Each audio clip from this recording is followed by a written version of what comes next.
hallå. Hallå, hallå. Hörs jag tydligt eller? Hallå, hallå. Hörs jag i rummet nu? Ja, det gör. Jag ringer dig.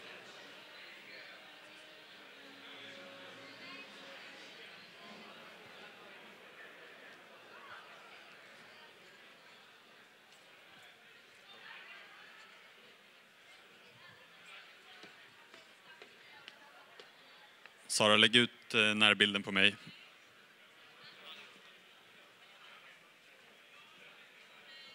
Och framea in mig så att du ser att det stämmer.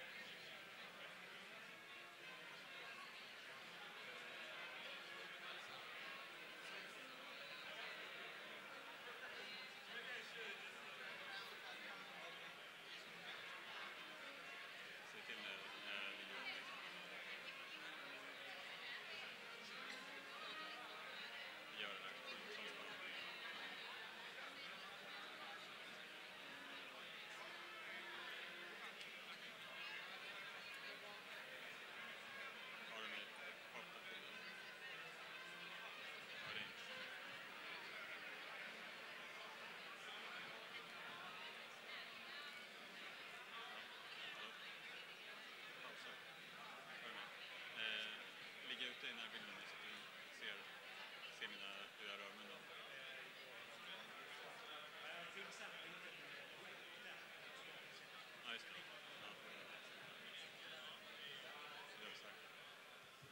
Hej, jag heter Robin Danehav och kommer från FKDV. Vi är här och livesänder idag. Vi har haft lite problem på morgonen för YouTube har bråkat med oss och inte levererat vår stream i synk. Så att nu gör jag ett test härifrån scenen för att se att det funkar. Så att just nu sitter Sara och kollar på kontrollplats för att se att mina läppar rör sig samtidigt som hon hör ljudet. Och det här borde vara tillräckligt för det. Tack.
Please take your seats. We will start the next section in just 2 minutes.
Okay, UX Phantoms, the second morning session. We'll begin with 2 excuses. Excuse number 1, I guess I missed 1 or 2 people who wanted to ask questions before. That's due to the fact that I can't see you all.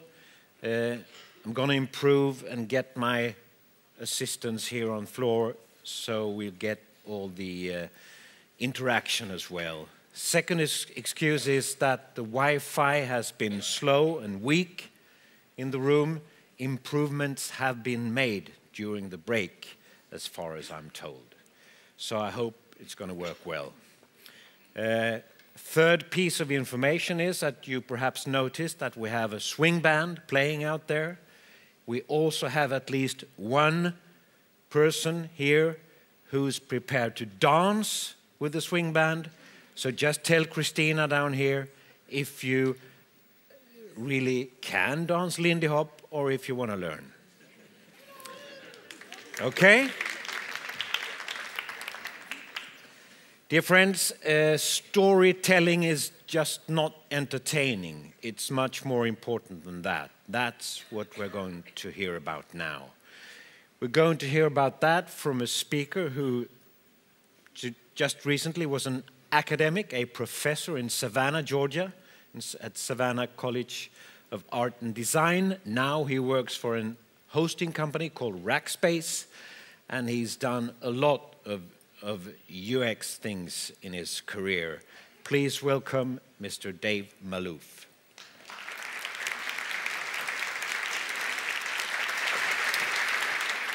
So please just tell us our story. I will try to oblige. Good enough. Hey, everybody. How y'all doing? Everyone got their coffee, juice, a little sandwich? Everyone's ready to go again? Yeah? Good. So we're going to talk about story. We're going to talk about how interaction design is actually storytelling when it's done appropriately, and how if your business, if your market doesn't have a story, then you're probably not serving it properly, and how important storytelling is for how you want to serve it. I think that Chris did a great job of using story as a framework, and we're going to go a little deeper with that. Before we get started, I want to talk a little bit about what is the core job of a designer. And I don't think we talk about it enough. I think we talk about like what's the difference between X and Y and interaction and information and UX and service and stuff like that. But to me, it's like, what's our job as a designer? If I was any of those things or all of those things, what is it that I'm trying to do? And I come back to one simple thing. And we hear a lot about the word empathy. And we can talk about emotion and empathy and driving that. But what I want to do as a designer in my career is create among all the stakeholders that I work with a shared sense of meaning and purpose, aka value, around the solutions within any given problem space.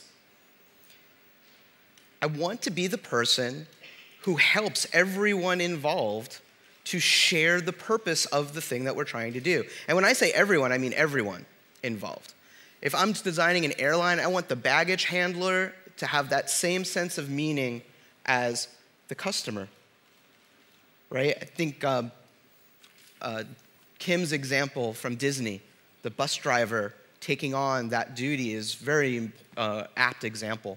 Companies like Zappos take that to even a more extreme in selling shoes and clothing and accessories very well.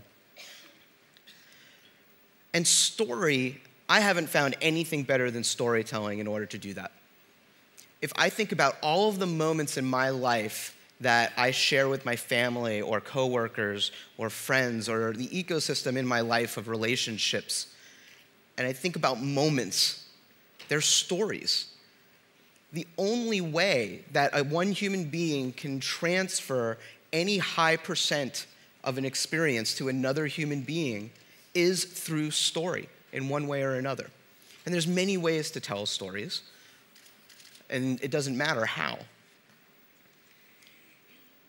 So we're going to start our journey today talking a little bit about how storytelling shapes culture. Kim talked about how the origin stories of a company tells you a lot about the culture of that company. So we're going to start with a little comparative religion, because if there's any aspect of culture that is really strong in many cultures, it is religion. And I'm going to talk a little bit about my own. And my own religion starts near, not starts, but pretty close to starts near these structures. It didn't start in the happiest of times. But this story of Exodus in the Bible is the singular story that actually creates the culture of the Jewish people historically. Before that, we were tribes separated. Yeah, we had a similar God of Abraham, but we were separated. And it was only through the story of a shared experience of being slaves in Egypt that we came together as a unified people. Now, that's an over-exaggeration because we still aren't unified, but the point being is that there is this sense of shared experience through it all. And part of the story starts with the creation of a problem. Now, this is a really big problem in this case, and it doesn't have to be slavery. Just getting a rental car would be nice, right? But we're working big, right? Allegory is a good thing. Allegory is a good part of the story. So we have a shared pain, and we create heroes, right? And heroes don't have to be people. Heroes can be things. Heroes can be magic. And I want us to think of ourselves as magicians, because that's what we are. If you think about what magic is technology that is not yet well understood, right? So our job is to bring forward magic into people's lives. Think about what we can do today with our phone. I have the whole of knowledge base accessible through my phone, imaginary right now, right? But everything that knowledge has to offer is accessible to me, yet we all take pictures of cats and do other things. But it's magic. It's complete magic. Once we take away our understanding of it, the story is there. We create these heroes, And they punish our enemies. Well, we don't have to do the punishing part because we're all part of humanity, whatever. But they take us through something, right? We're being passed through this story. And they free us. We're now free. We're free. I do not have to make an advance appointment anymore with people. I do not have to say, I will be at the fountain in the mall at exactly 3:02, right? I can say, yeah, I'll be at the mall at around 3, and well, when are you going to show up? Oh, okay, well, why don't you just ping me when you get there? I'll probably be trying on clothes at the Gap, right? We're free because that phone gives us the freedom to say, oh, you're here? Okay, now I can go and do what I need to do. I don't have to be latched on and worried anymore. We've been freed through that design element. And again, it's magical. But the stories also show us the way forward. In this case, the 10 Commandments, right? 10 little lines of text, which basically have structured Western civilization for the better part of 3 millennia, right? It's a big little tall tale to offer a people, billions of people around the world. But it's not just the story. Because once I tell a story, it is out. It is gone. It is not mine anymore. It is not my story to own. It's now yours, right? And the telling of the story is actually as important as the story itself. How do I tell that story? What is the means to doing that? The story of Exodus in the Jewish tradition is told through a book called the Haggadah.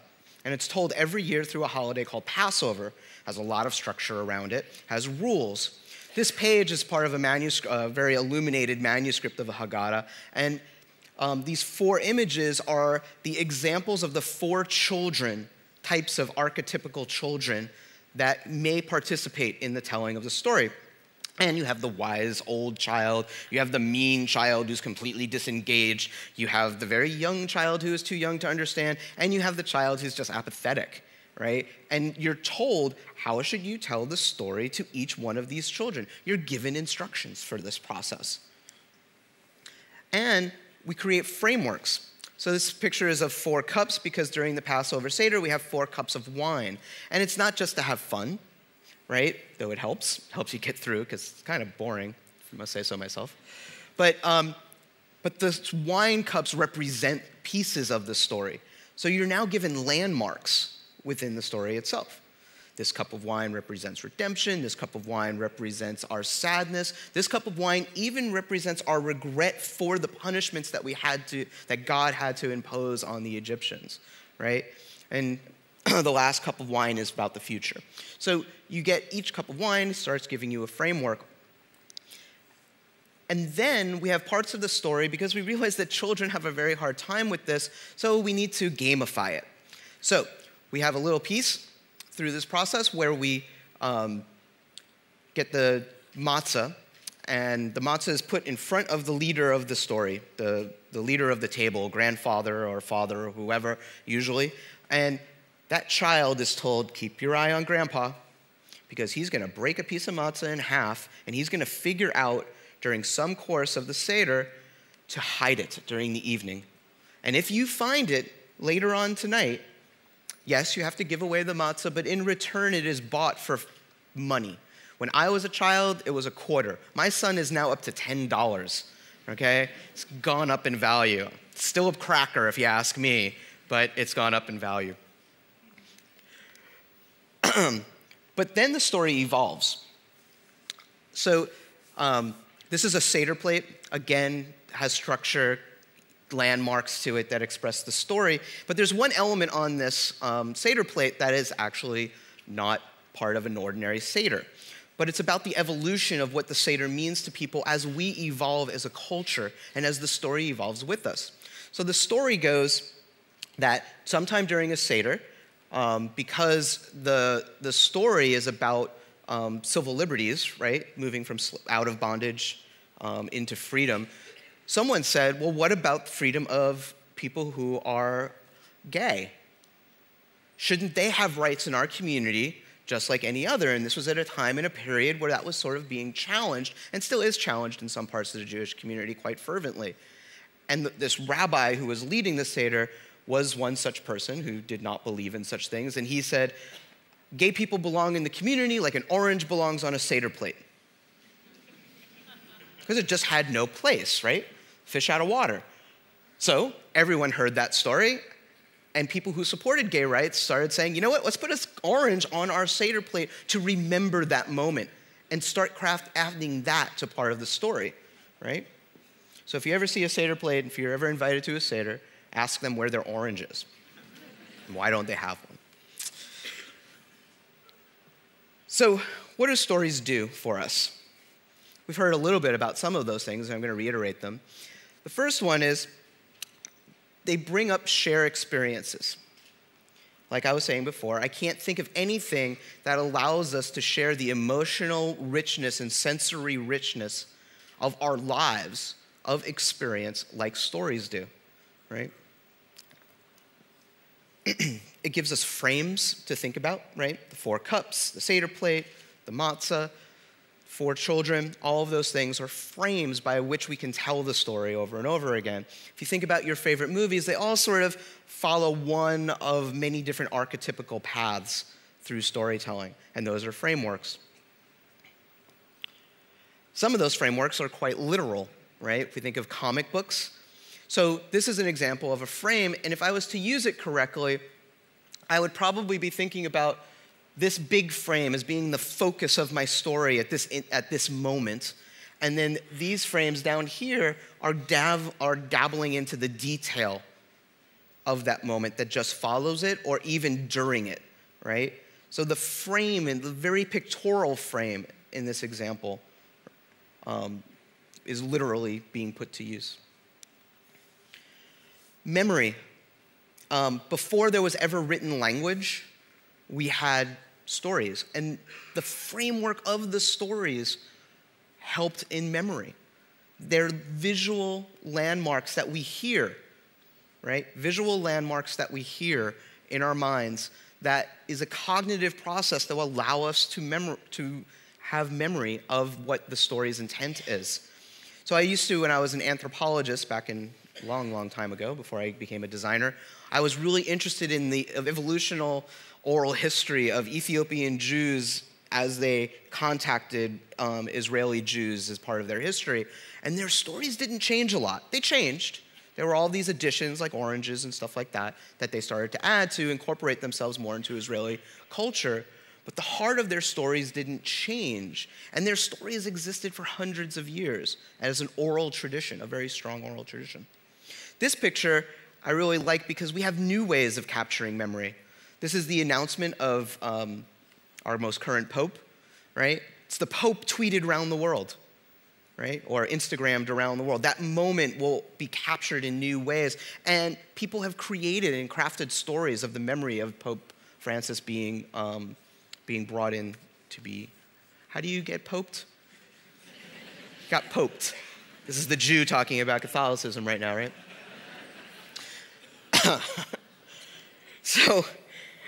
But when we think about memories and we think about other things, in America, we have this thing.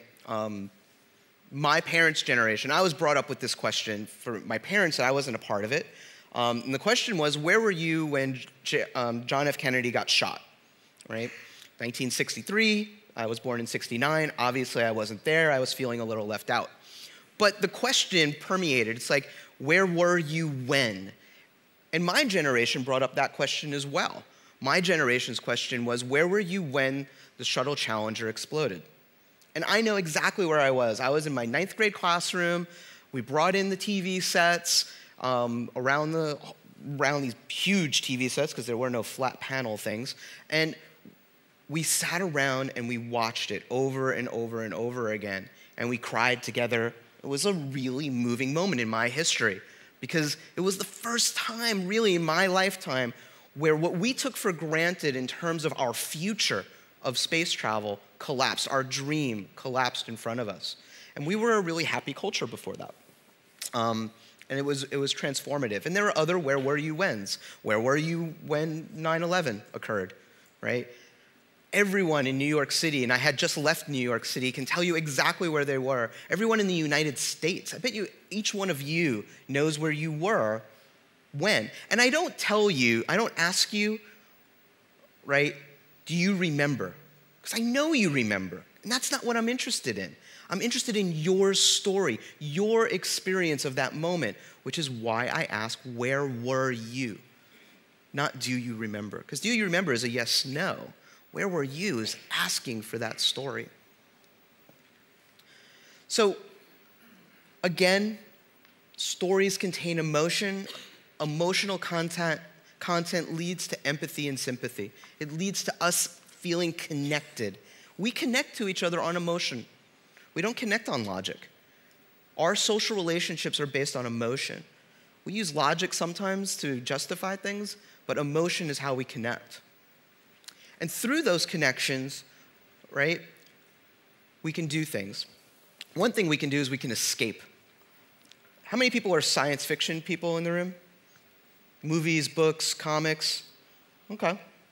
I'm a huge science fiction person, mainly because science fiction is the genre that allows me to escape more than any other. And it's not just escape. The thing that all science fiction has done, but Star Trek did more than anyone else, is to use the allegory as a point of reflection about the society in which we live in, right?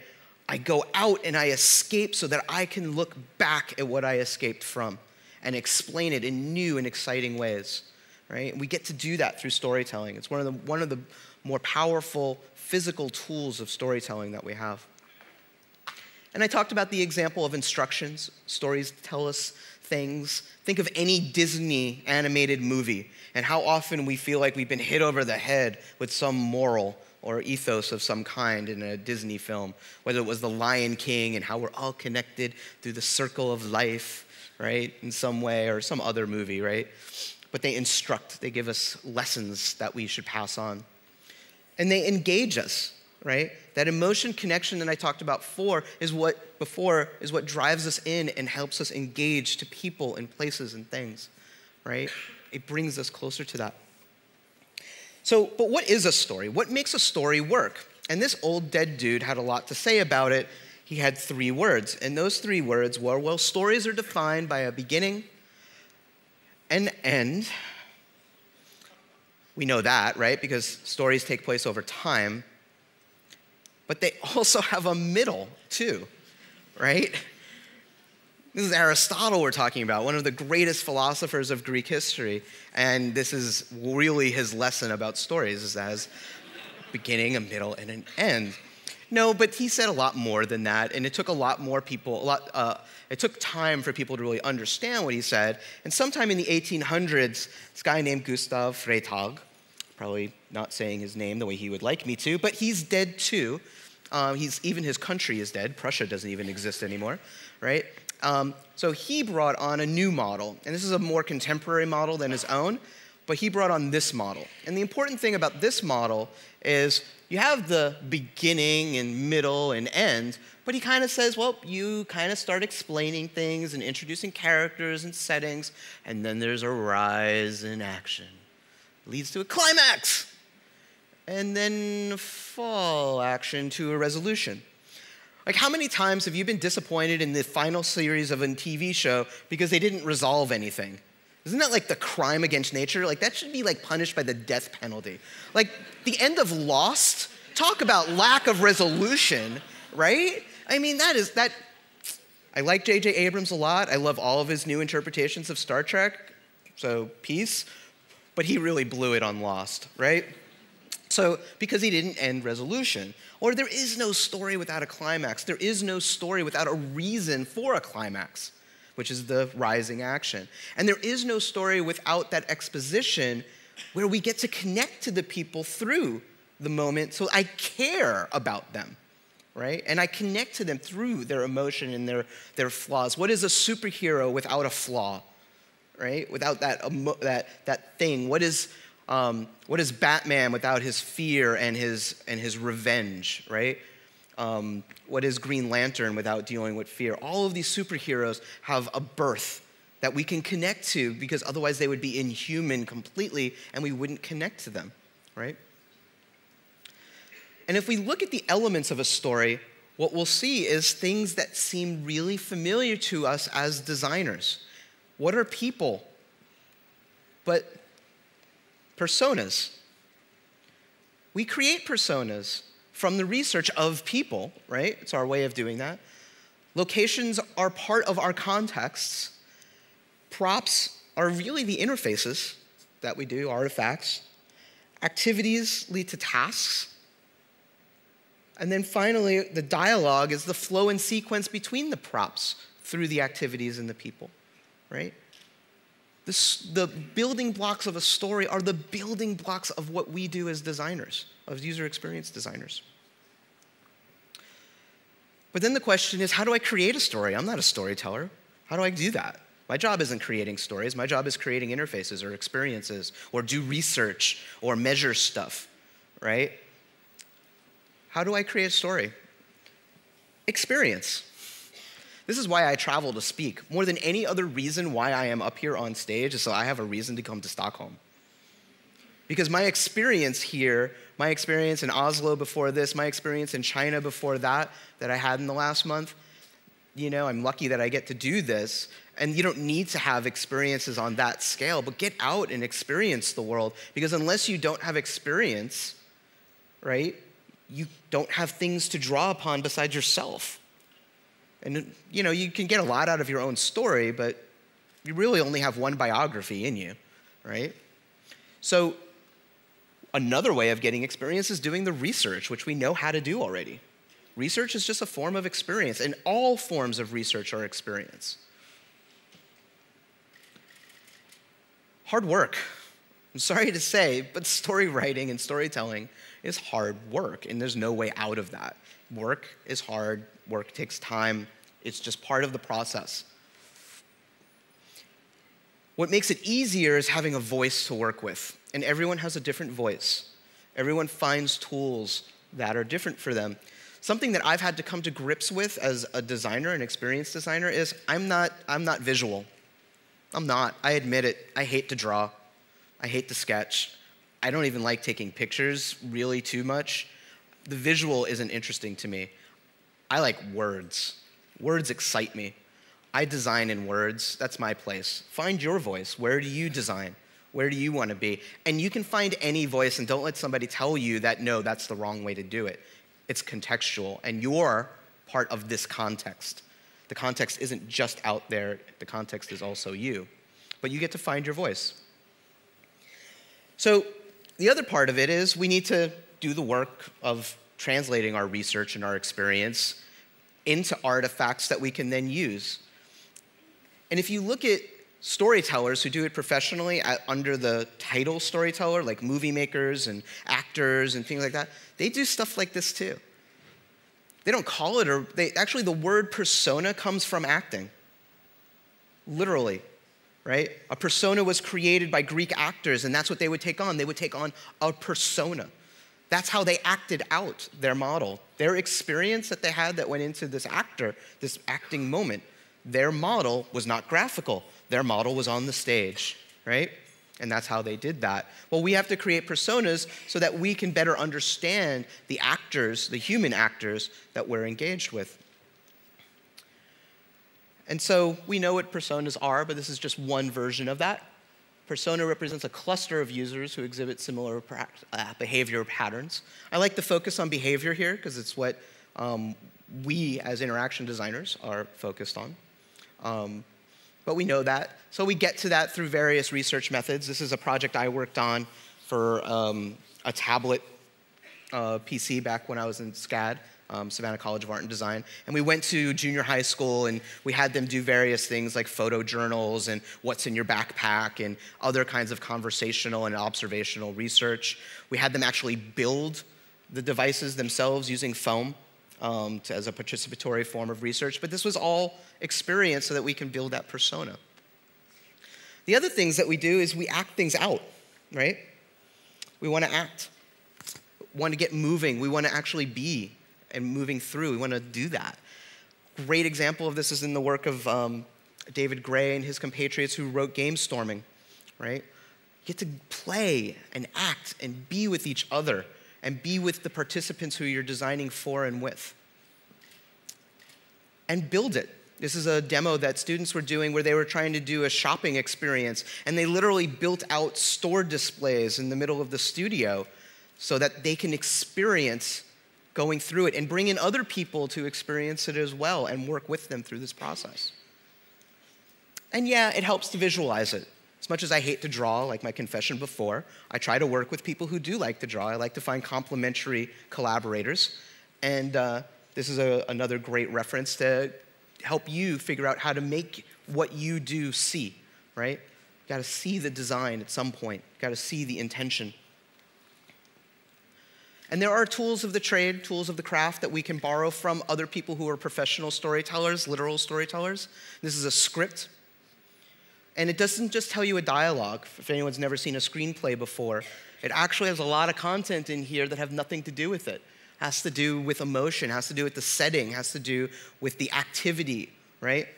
The emotion, the dialogue here is the indented stuff. Oh shit, oh shit, oh shit. That's the dialogue. What came before it? Within 6 seconds, the cop car transforms, rising in 16 feet tall robot. This has just become the scariest moment of Sam's life. He runs like hell. Behind him, we see Brawl giving chase. Now we understand why Sam says, oh shit, oh shit, oh shit, right? Because the writer put in all of that. Otherwise, Sam, or the actor, wouldn't know what was scaring him, wouldn't understand the context. We have to have all of this in there when we tell the story. And there are tools to help us write. Adobe has a great writing tool called Adobe Story, and it helps you break down characters and plots and scenes and all of this stuff, and dialogue versus exposition. And there's even tools for writing comics that help us as well. So that's sort of the why and part of the how. And I want to sort of now go into two examples, quick examples, of different levels of fidelity of storytelling. The first one comes from Cooper. They had, I don't know if it's still existing anymore, I haven't seen it for a while. They had a series called The Drawing Board where they would take low fidelity ideas and express them. And one of the reasons I like them as examples is they express everything that I said in like a minute and a half, where they talk about a persona, they give it a context, a problem, and they tell the story. So let's just look at that one first, and then I have another example of higher fidelity after that.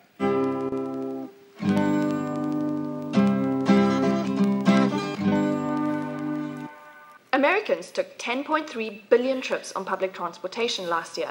And this year, transit managers are predicting the largest increase in ridership in at least a decade. Meet Josh. Like many of us, Josh takes the train to work every day and he's always multitasking. This morning, he's rehearsing for an important meeting while getting ready for work. He gets so involved that he loses track of time and has to run to catch the train. Once on the train, Josh gets completely absorbed in an article. When he finally looks up, he sees that he's just missed his stop. Now he's going to be late for his meeting. There's got to be a better way. What if instead, Josh has a mobile phone application that lets him know when it's time to leave to catch his train? He sees the later train is delayed, so he has to make the 7:30. Now that he has his 5-minute warning, he takes the last sip of coffee and heads out the door. On the train, he can relax and focus on the paper, knowing his Commuter Buddy app will alert him when he's approaching his stop. After a worry-free morning, he's relaxed and ready for the big meeting. At the end of the day, Josh's Commuter Buddy chimes in again. Today the train is seriously delayed, so it offers Josh alternate routes to get home, and like a good buddy, it also suggests a nearby happy hour to wait out the delay. Thanks to his Commuter Buddy, Josh is sipping a cold one instead of waiting in the cold for his train.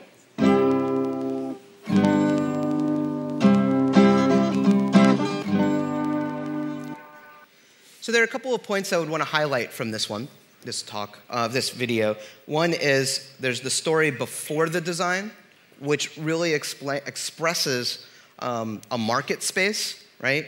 Commuters are rising, right? But also expresses a problem space where Josh has attention-focused problems, right? But that's really common in people, and so there's a problem that needs to be solved, and it also expresses, well, here's this person, what does he have to be doing? He's really busy, he has to get to work on time, he's very time constrained, And that relationship with his commute is at specific times during the day, but it impacts his entire day. So me being able to design how well I get him to work actually impacts Josh at work, right? And then when I get to the story part of it, I now know the problem, but then I see how it all gets resolved. The other part about this story that a lot of people sort of take to task is hyperbole, that the emotions are really amplified and exaggerated. And for low fidelity, I like that, because what it does is it calls out to everyone on the team who you're trying to share this with, it calls out the principled moments, right? These are the moments that if we don't solve that emotional anguish, right, or if we don't reach that point of delight, right, we haven't succeeded. It sets the minimum viable product, if you will, at this point. So this next story I want to tell takes it to the other extreme in many ways, other part of the planet, but also really high fidelity. This is one I was recently introduced to. It's from Google. And I have to say, my mind, just from this one video, my opinion of Google went whiplashed from one end to the other. I am not a Google fan at all, and I think they've done a horrible job in the past of telling their story. But my call to you guys is, if you can tell your story of your clients or of your business like Google does here, you will succeed the way Google has succeeded. So I challenge you to do this. Challenge me to do it. ये मैं, ये यूसुफ, लंगोटिया यार सी मेरा। लाहौर में हमारे घर के सामने एक बड़ा बाग था। उस बाग का गेट बाबा आदम के ज़माने। रोज शाम को हमने वहाँ पतंगे उड़ानी और उसके बाद जाके यूसुफ के दुकान से झझरिया चुरा के खानी। झझरिया? और मेरा साहब नमस्ते। नमस्ते। मेरी पोती मुंबई वाली। और बेटे क्या हाल है?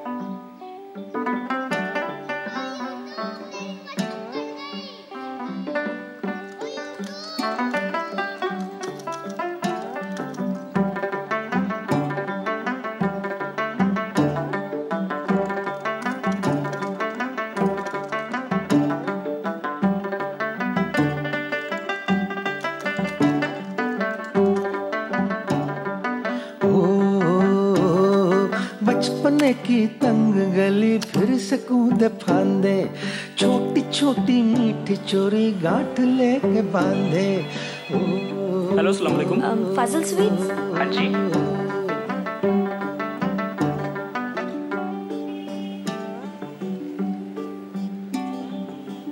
दादाजान, दिल्ली से किसी की कॉल है। हेलो। यूसुफ अंकल? कौन? जी मैं सुमन बोल रही हूँ दिल्ली से, आपके बचपन के दोस्त बलदेव जी की पोती। याद है बचपन में आप दोनों झझरिया चुरा के खाते थे? बचपन की तंग गली फिर से कूदे फांदे, छोटी छोटी मीठी चोरी गांठ लेके बांधे।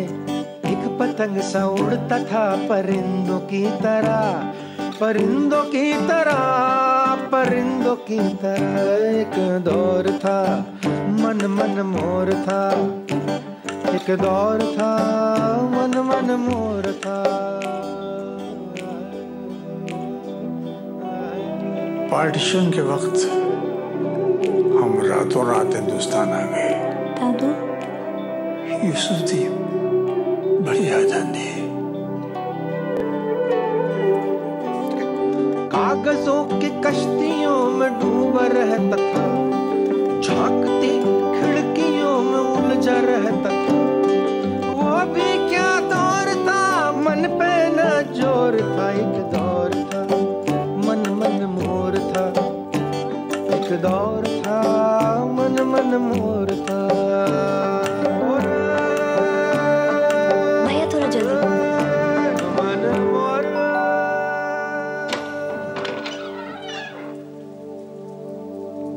हाँ जी।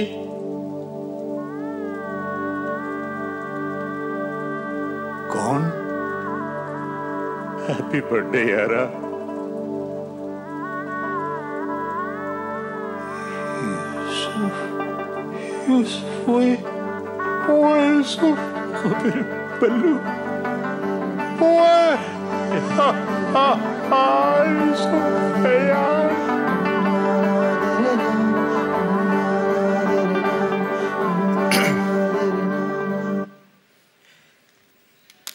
So, that's my challenge to you all.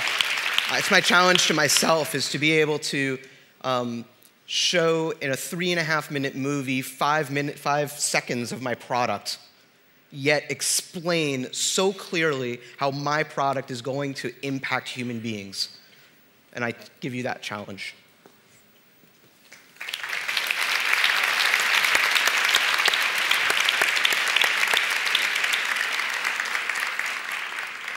Questions to that?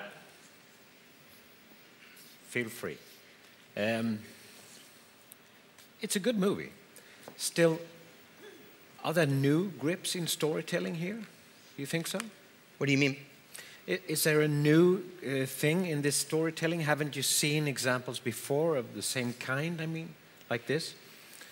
I mean, the stories exist. We know about the connection of crossing borders and relations and people being lost to us who are reunited. That story is an old archetype. Yeah. But it's how I, as a designer, or in this case, the people in Google search, are saying how they are connecting to that. I don't think we need new stories. I don't think that's the goal here. I don't think we need new archetypes. I think we need to figure out what are the ways that we can engage people within the archetypes that exist. Because that story doesn't exist for most of us. It exists in terms of we know it because we've seen it, but have we lived it, right? And I don't think we have quite as much as we think. And I think one of the reasons, at least that Google is presenting, is, we need to help you do that. If you compare, you mentioned Aristotle, Freytag, and other storytellers. If you compare the old ancient storytellers to the storytellers nowadays, sometimes we say that people have no time for longer stories anymore. Is that right or wrong? Is the digital story always short and just gets away quickly again? I don't think it has to be. I think Pixar proved that with The Incredibles. I don't have to be held to 90 minutes. I could push it to 2 hours, right? They struggled with that again, but I think, and then look at what Lord of the Rings did, right? We can push it to 4 hours in the extended version. I don't think we're as that short attention span. I think we need to have stories within stories within stories within stories, and I think that's what those examples do. Star Wars, again, is another great example of something where the backstory was so compelling that we had to go back and see more of the story, right? We had to go back in time and live the backstory. So I think that there's more to than just short attention span. Is your core message that, for example, UX people should practice storytelling much more? I think my core, I have a few core messages. One of them is use storytelling as a framework for doing design. Use storytelling as a framework for working with the people who you need to be designing with and for. Those are probably the two biggest things. How lucky we are that the little gift all the speakers get is a cup or a mug with motifs from the stories of Elsa Beskow, who is the grand author of children's books in Sweden. So you get one too. That's a good gift for a storyteller. Thank you. Thank you very much, Dave. And you will meet... Thank you, Dave. Thank you. You will meet Dave Maloof again in the afternoon when we have a panel discussion here. Have you so far met anybody here whom you didn't know before? Have you? Couple? Now I have a suggestion. Try to meet one more. We start at row 1 and then go backwards. So 1, 3, 5, 7, and so on. Turn backwards and say, "Hello, my name is," who are you? Okay?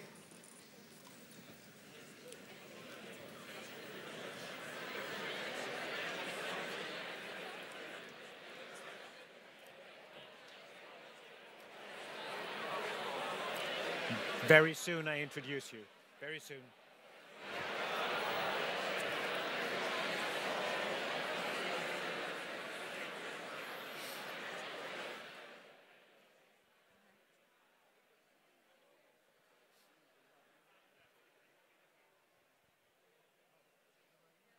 Det var så jag tänkte göra medan ni skiftade dator.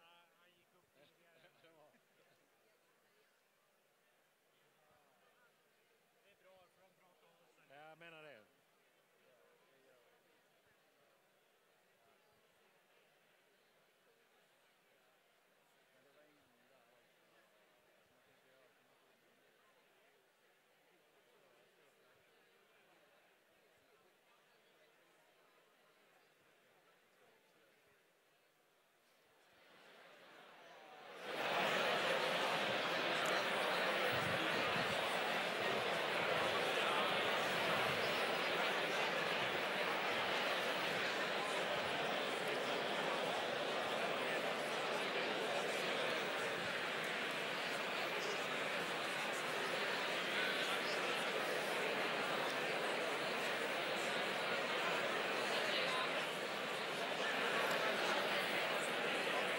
Okay, friends. Okay, I'll try the hockey referee washout. It's great that you're having a nice time. Now you have at least one more new contact, a new touch point, so to speak, and you can carry on afterwards for lunch and during the breaks. Now it's my pleasure to introduce somebody who's going to do a very tricky experiment, really. She's going to introduce you to basic knowledge, basic thinking Chinese. It's not only about UX in China, it's about the differences that you have to be aware of when you do something in China compared to Europe. She lives in England, she works a lot in China, she knows this stuff. Her name is Christina Lee. Very welcome.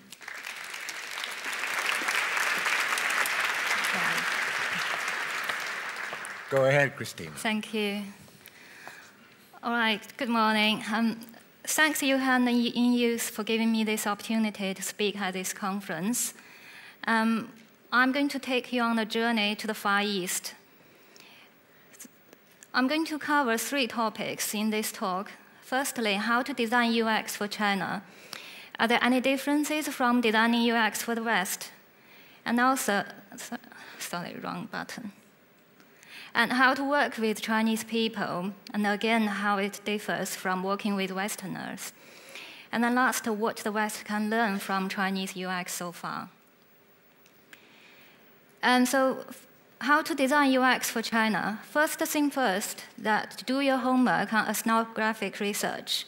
When designing UX for China, ethnographic research is probably more complicated and important than you're used to. Why? Because China is a massive country. I mean, with 1.4 billion population, the difference between the different user groups are larger than anyone could imagine, really. When people think of China, they often think of imagine a unity and consistency and regularity, more towards collective than the individual. However, the truth is, China has 34 provincial level divisions, and the local politics and cultural practice create a huge difference between each provinces. The easiest way to understand this is to think of China like a whole Europe, and each province is like a country in Europe. That's how different they are. And there are big differences between megacities like Beijing and Shanghai, and middle-sized cities like the capitals of each province, and also the rural countryside. On the other hand, China has also experienced more social and political movements in the 20th century compared to most Western countries. From the Great Leap Forward in the 50s to the Cultural Revolution in the 60s, and then the economic reform from the end of the 70s have created many new wealthy groups, and also the tremendous inequity between the distribution of wealth. So as a result, culture gaps between generations are often very large. For example, someone born in the 40s who has experienced all those political events, movement in the 20th century, had a very different view of life as compared to someone who was born after the Cultural Revolution. And then also, also very different from the very young, like the little emperors in the house, in the family.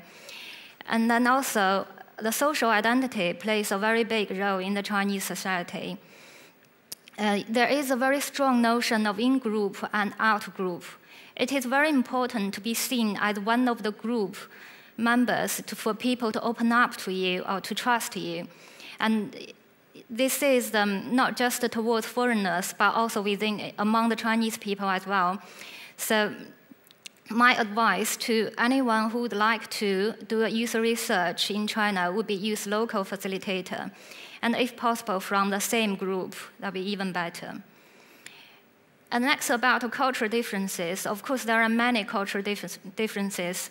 I won't be able to cover all of them in this short presentation, but just a few examples for you to get an idea of how it plays a role in the UX design. So one example is about designing a dating website. Marriage is considered to be very important in Chinese people, especially the older generation's men. Sometimes a young girl has to rent a boyfriend or girlfriend during the Chinese New Year or other family gathering occasions, just to make their parents happy and to stop other relatives from asking questions. So you probably don't know that unlike the West, that a lot of users on the dating website are actually parents looking for marriage partners for their children because they want them to be married before 30. And even if they have already have someone, the parents don't always trust their judgment, and they always want to find someone they think is more suited to their son or daughter. So therefore, when you're designing product or website, it's very important to find out the hidden users of your products. And also, the elderly are highly involved, in their children's lives, not just before they get married, but also, throughout the whole life, basically. It is very common for young Chinese couple to leave their child being looked after by grandparents. Therefore, the grandparents' habit and the activities they do with their children, with their grandchildren, are important considerations for children's product market. Another thing is the trust issue. Like I said before, people in general are suspicious of strangers. So in China, most of the dating websites ask users to input their real name and age, and they will verify it, from against their identity document.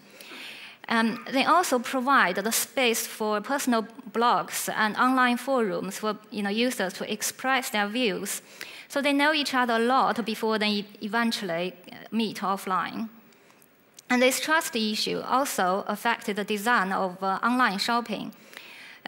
For example, Amazon China provides an option to pay for the goods when they're being delivered, rather than when they're being ordered.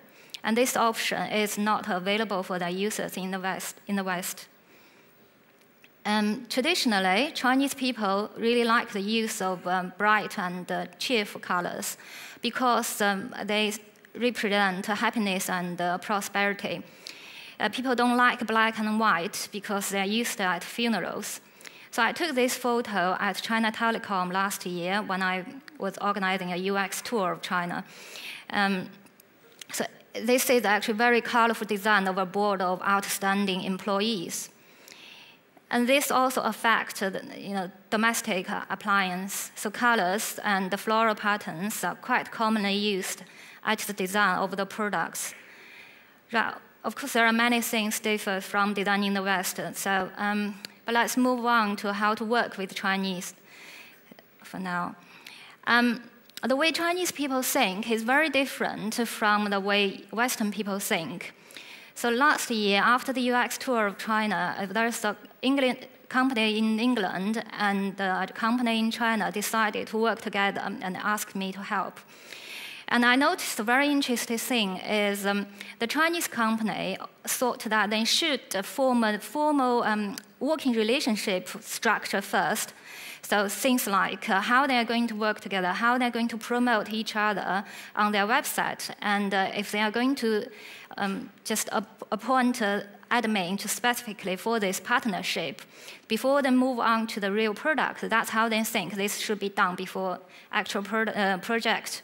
But then the English company was very keen to work on the specific project first, and their idea is to, once we have worked on the project, we know how we can work together in the future so that we can set up principles after this special particular project. So it's a bit like this circle and dot, where the Chinese people think about circle first before they're moving on to the dot. And the English company, I mean the Western company, that usually concentrate on the dot first and then before they move out to the circle. And so again, there are many things you need to consider when working with Chinese people. I'm just going to pick up a few things that I think are most important. The thing is, firstly, it is very important to spend time and effort to build personal relationship before any practical project. So you might want to go out with your clients or partners or customers for a meal or even a massage. It is very common for business meetings to take place on a dining table in a restaurant. So a friend of mine once was offered a project with a Chinese organization. So his contact asked him to go out for a meal, for dinner, quite a few times. And he went out once, and after that, he just didn't think it was necessary. And then he just concentrated and focused on the work. But because he hadn't built up the very strong relationship with this client, in the end, he actually lost the project, which is a shame. And also, it would be really helpful to offer your clients or partners or customers small presents. No matter how small it is, Chinese people really appreciate it.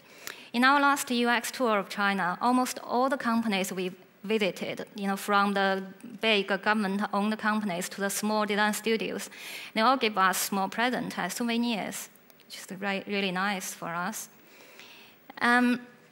And the same applies to building personal relationships for user research. It really takes time for Chinese people to open up, and to trust you. So you might find yourself having to spend a longer time at depth interviews just to, for your customer to really open up to you. Another important aspect of working with Chinese people is to respect seniors. And by this, I mean seniority in terms of both age and position. Chinese culture is hugely influenced by Confucius, a Chinese philosopher, died about 2,500 years ago. And his teachings emphasized on the importance of social order and hierarchy. So as I explained before, the elderly are heavily involved in their children's lives. So there is also not much concept of privacy in China. When doing user research in China, you really should expect an interruption from other family members, especially the seniors in the household. They're going to be there. Look at this picture, that the mom at the right-hand side is actually participating and listening to what you're doing as well. But sometimes it can be a good thing because you can actually use this factor. You can get someone to distract the elderly in the family, especially if you're a foreigner and you can speak a little bit Chinese. And the elderly usually are very, very curious and very keen to teach you more language. So you can actually have a conversation, someone separately with the elderly, and you have your interview, next to them. Also, hierarchy means respecting and listening to people who are older than you and your superiors. And there is even more hierarchy in the workplace. When the bosses say something, it's a command. It's not a starting point to discuss, really. So in our tour, we also learned that sometimes the the boss even got really involved in the product design, and maybe even the whole product is designed by the boss. I mean, it can be a good thing if this boss has a very good understanding of the customer and also appreciates the importance of UX designer. So, you know, it could be a Steve Jobs, you know, like highly involved in the design. But then the truth is, a lot of them don't really have this ability. And then you can't really discuss with them. So if they want to put a lot of flash adverts on the homepage just to say, you know, we want more revenues from the advertisers, and the designers basically have no choice but to follow. A lot of big companies, you know, government-owned national companies in China, either government-owned or backed up by them. So it's really important to keep a good relationship. Don't mess up with the leaders. If you keep a good relationship with the officials, it will really help you to achieve your goals. Last thing, learn some Mandarin. Sounds really difficult, but actually, I don't mean you have to be fluent in the language, although it really helps. But just some greeting words are good enough to, you know, break the initial barrier and build a rapport. As I said, the Chinese people really, they are keen to teach you the language. And, you know, showing that you are genuinely interested in the language and the culture will greatly help you to work with the Chinese people, because Chinese people are extremely proud of their nation and culture. This is stemming, you know, from not from just from the thousand years of history, but also the recent decades of economic growth. So they want to modernize, but not necessarily westernize. So that is a difference you have to bear in mind. So to summarize, when you design UX for China, you have to, you know, pay more attention on ethnographic research and take into consideration of the cultural differences. And then when working with Chinese people, you have to spend time and effort building personal relationships with them and respect the seniors, and also show that you are genuinely interested in China, its culture and history, you know, by learning some Mandarin. It sounds really simple and basic when I'm saying this, but you would be amazed to see how many companies have actually failed by, you know, on doing all those basic principles, even including some very famous or, you know, successful Western brand. For example, just give you one example. Before eBay entered China, there was a very successful online dating website in China called Each Night. Being someone working in the industry, in the IT industry when it's set up, I was one of the early registered users of this website. So I was invited with some other, you know, like very active users and early users to have a meeting with the CEO of this website. So you see, he knows how to work with us. He knows to build a personal relationship, right? So we had. It was a very informal meeting, you know, about 10 or 20 of us. We went to his hotel room, very informal. And I remember clearly he shared, you know, with us how passionate, how he started this website and how passionate he is, and how much he wanted to work with us together to make it successful. So I remember I was so impressed. Coming back home, I basically searched, you know, looked at all the things that I could buy or sell on, you know, on this website. It was really very active discussion with him, and you know, and of course, yeah, he also gave us some presents after it, just to show his appreciation for our help. You know, so that's really, like I said, I was very impressed and excited. And then eBay came. Okay, so working with the locals, I said. Now, of course, they didn't. They sent in a German manager to manage the China operation. And then the chief technology officer, I think, was from the United States. Neither of them can speak any Chinese or, you know, understood the local. No, they don't. And so they, rather than adapt, you know, they bought Each Night, thinking it's already successful, but rather than keeping the very, you know, the interface that the users like, then basically and adapt their product and service based on the local people's needs. Then they stuck to their global platform, which didn't meet the local users' preference and taste at all. And then on top of that, all the change happened almost overnight. Like I said, it takes time for Chinese people to warm out to something different, but they didn't give any time for people to adjust. And the interface just changed completely to exactly the same to the eBay global platform. People just didn't like it at all. And then, at this time, Taobao started. Some of you probably have heard it's a very successful online, shopping website in China. What they have done, they were managed by someone local and understand the local people. So in eBay, and then people, because they don't understand the Chinese market, and they spend a lot of money doing things that basically is not going to work for the local customer. So, but then Taobao understand everything. They had a clear strategy from the very beginning, and so look at what they're doing now. They are twice the size of Amazon and eBay combined. And their one-day's promotion was more than twice of all US e-commerce that did on Cyber Monday. That's how successful they are at the moment. So whereas eBay completely failed in China and destroyed a once strong Chinese brand too. So the fact that eBay had a strong brand in the United States doesn't mean it would also be a strong brand in China. In a word that products cannot simply be translated into Chinese, designs must take into consideration of the culture and the context, the social context of their use. It is important to understand the thought models and the unique behaviors of the many different user types of Chinese people.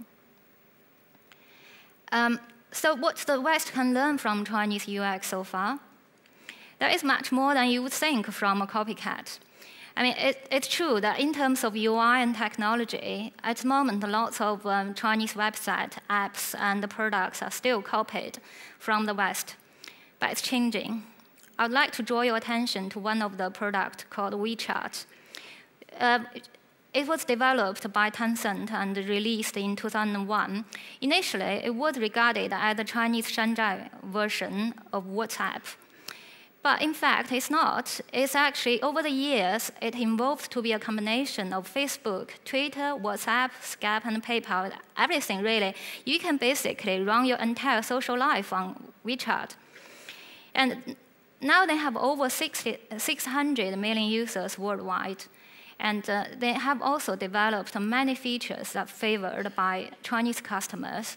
For example, the emoticons, or stickers that you call it. But China is a very expressive society.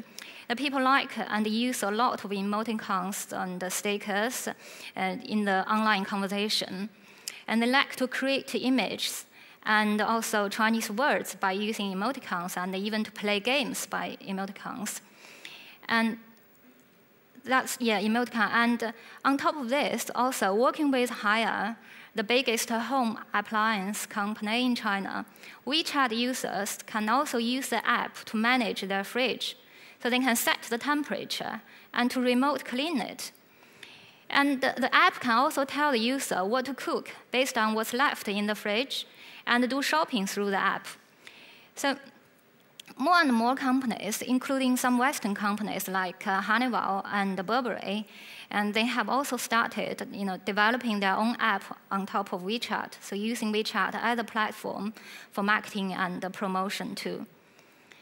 So as you can see, Chinese technology companies are moving away from this copycat image and then develop unique features and also collaborate with other technology and product companies. So I've heard that some Western apps, such as Pass, now have a similar emoticon interface like as WeChat. I think that in the future, these kind of things will be more and more. Another example I'm going to give you is a great service design done by non-professionals subconsciously. So Haidilao, this is a very popular chain hot pot restaurant in China. And because it's so popular, every time you go there, you have to queue. There's no exception. So, however, look at this picture. This is the queuing area. I mean, it's a bit disorganized and not very beautifully looking. But if you can look at carefully, when they're queuing, that women can have their nails done. Look at there's a picture actually on the wall, and it's actually showing the women actually on the left-hand side of the screen having their nails done, and the men can have their shoes polished. And then the children can play with the game, can play with the toys and having some snacks. That's all in the queuing area. And then when you go inside the restaurant, every order is done by iPad. So when you order, it goes straight to the kitchen. So rather than being taken by a waiter, so once you have a table, you shouldn't wait too long for your food. It's actually my experience was, they actually just come after I hand off the iPad to the waiter. So yeah, that's just a couple of examples for you. So I am going to finish my talk with this video, China on Your Fingertips. Enjoy.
Right, thank you.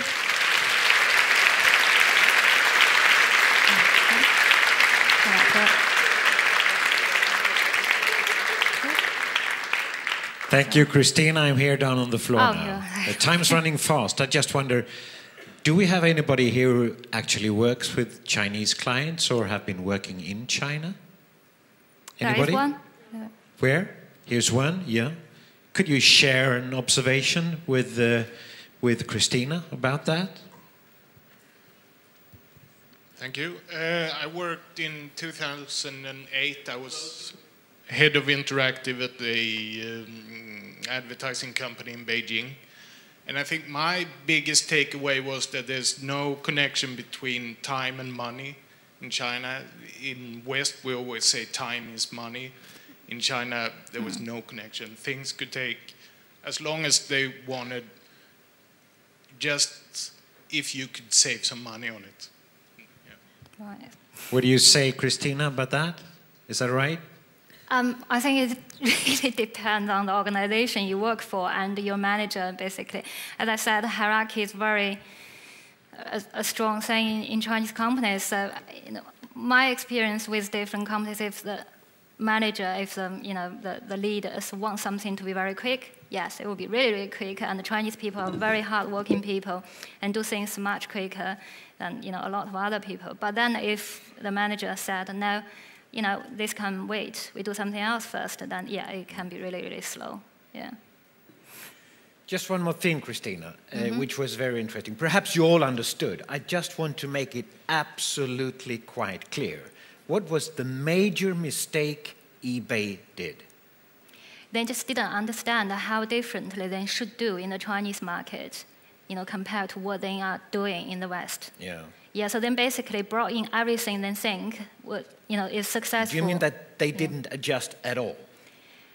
No, they try to buy some, buy each net and have some sort of a collaboration with some other successful Chinese internet company. But the thing is, the time when they enter the Chinese market, a lot of people are not active online betting users. So the people are more interested in, just buying things from online. And also there's not much difference between the consumers and the small business owners. So then. And those small business owners at that time, they don't actually use the internet a lot. So they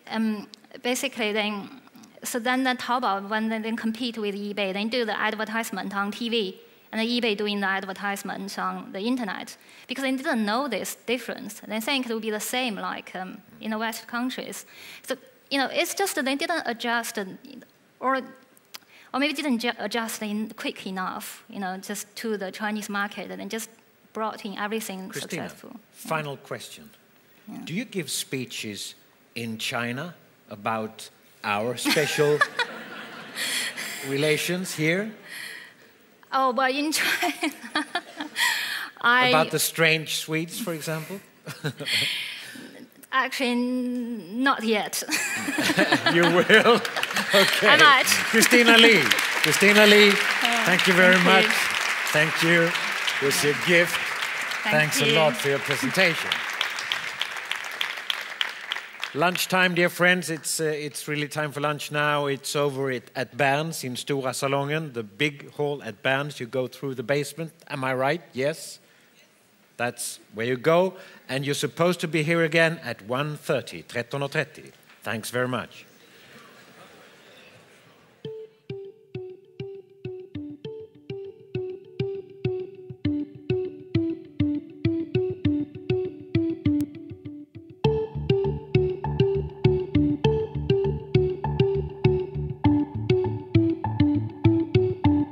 Jag är van att göra det, men då måste jag vara på golvet.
Okay, ladies and gentlemen,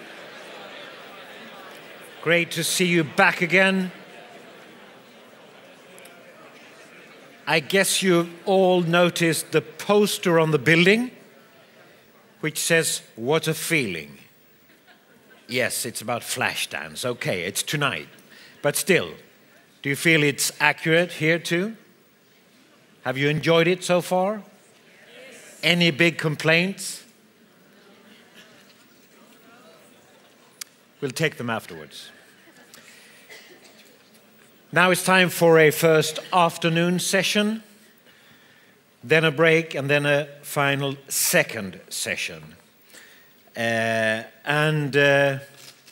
fun and a pleasure to invite on stage the author of, as I've understood it, one of the Bibles in the business, Lean UX. He works nowadays for Neo Innovation Labs, which is because that company bought his company. I think it was called Proof, right? He is in many aspects a great personality in the business. So please welcome Mr. Jeff Gotthelf. Thank you, sir. Thanks a lot. You're welcome, Jeff. All right. Good afternoon. 25 years ago, I used to play in bands. We aspired to be successful musicians and rock stars and play venues like this, and we never, ever made it this far. So thanks for making my dream come true, especially today. This is amazing. Speaking of interesting jobs and interesting choices, my first job out of college, I graduated from college, undergraduate school in 1995. I graduated on a Saturday, and on Monday, I joined the circus. This was the circus that I joined, right here. These are my photos that I took.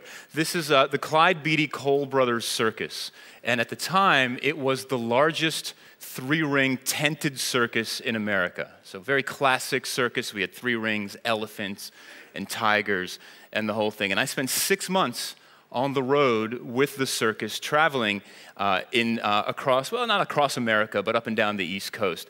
And over the course of time that I spent there, I met a lot of interesting people. And for example, just to give you one example of interesting people that I met, there was Mr. Steven Tyler, and that's him on the right, and that's me on the left. I told you I wanted to be a rock star, right? It's been 20 years taking their toll on my hairline a little bit. But Mr. Tyler's done a good job of preserving himself since then. He looks pretty much the same. Another really interesting person that I met that summer, or those 6 months that I spent, was this guy. This is the human cannonball. Okay? And if you can't see him on that, and it's a big slide, that's him right there at the top. Okay, and essentially this guy worked, so we did 2 shows a day every day. This guy worked 2 minutes per show, 4 minutes a day. That was his job. He would slide in the cannon, they'd fire him, he'd land, everybody would clap. In between the shows, we had a lot of free time. Once the last show was over for the night, we didn't have to go anywhere, and so the next show was at 4 o'clock the next day. We had about 20 hours of free time. And you get bored, and you start to have conversations, you start to think. And it dawned on me that there was no clear career path to one becoming the human cannonball. And so I asked him one day, how does one become the human cannonball? How did you become the human cannonball? And he told me the story. I'm going to share that story with you because it's a fascinating story. And of course, the story starts with the previous human cannonball.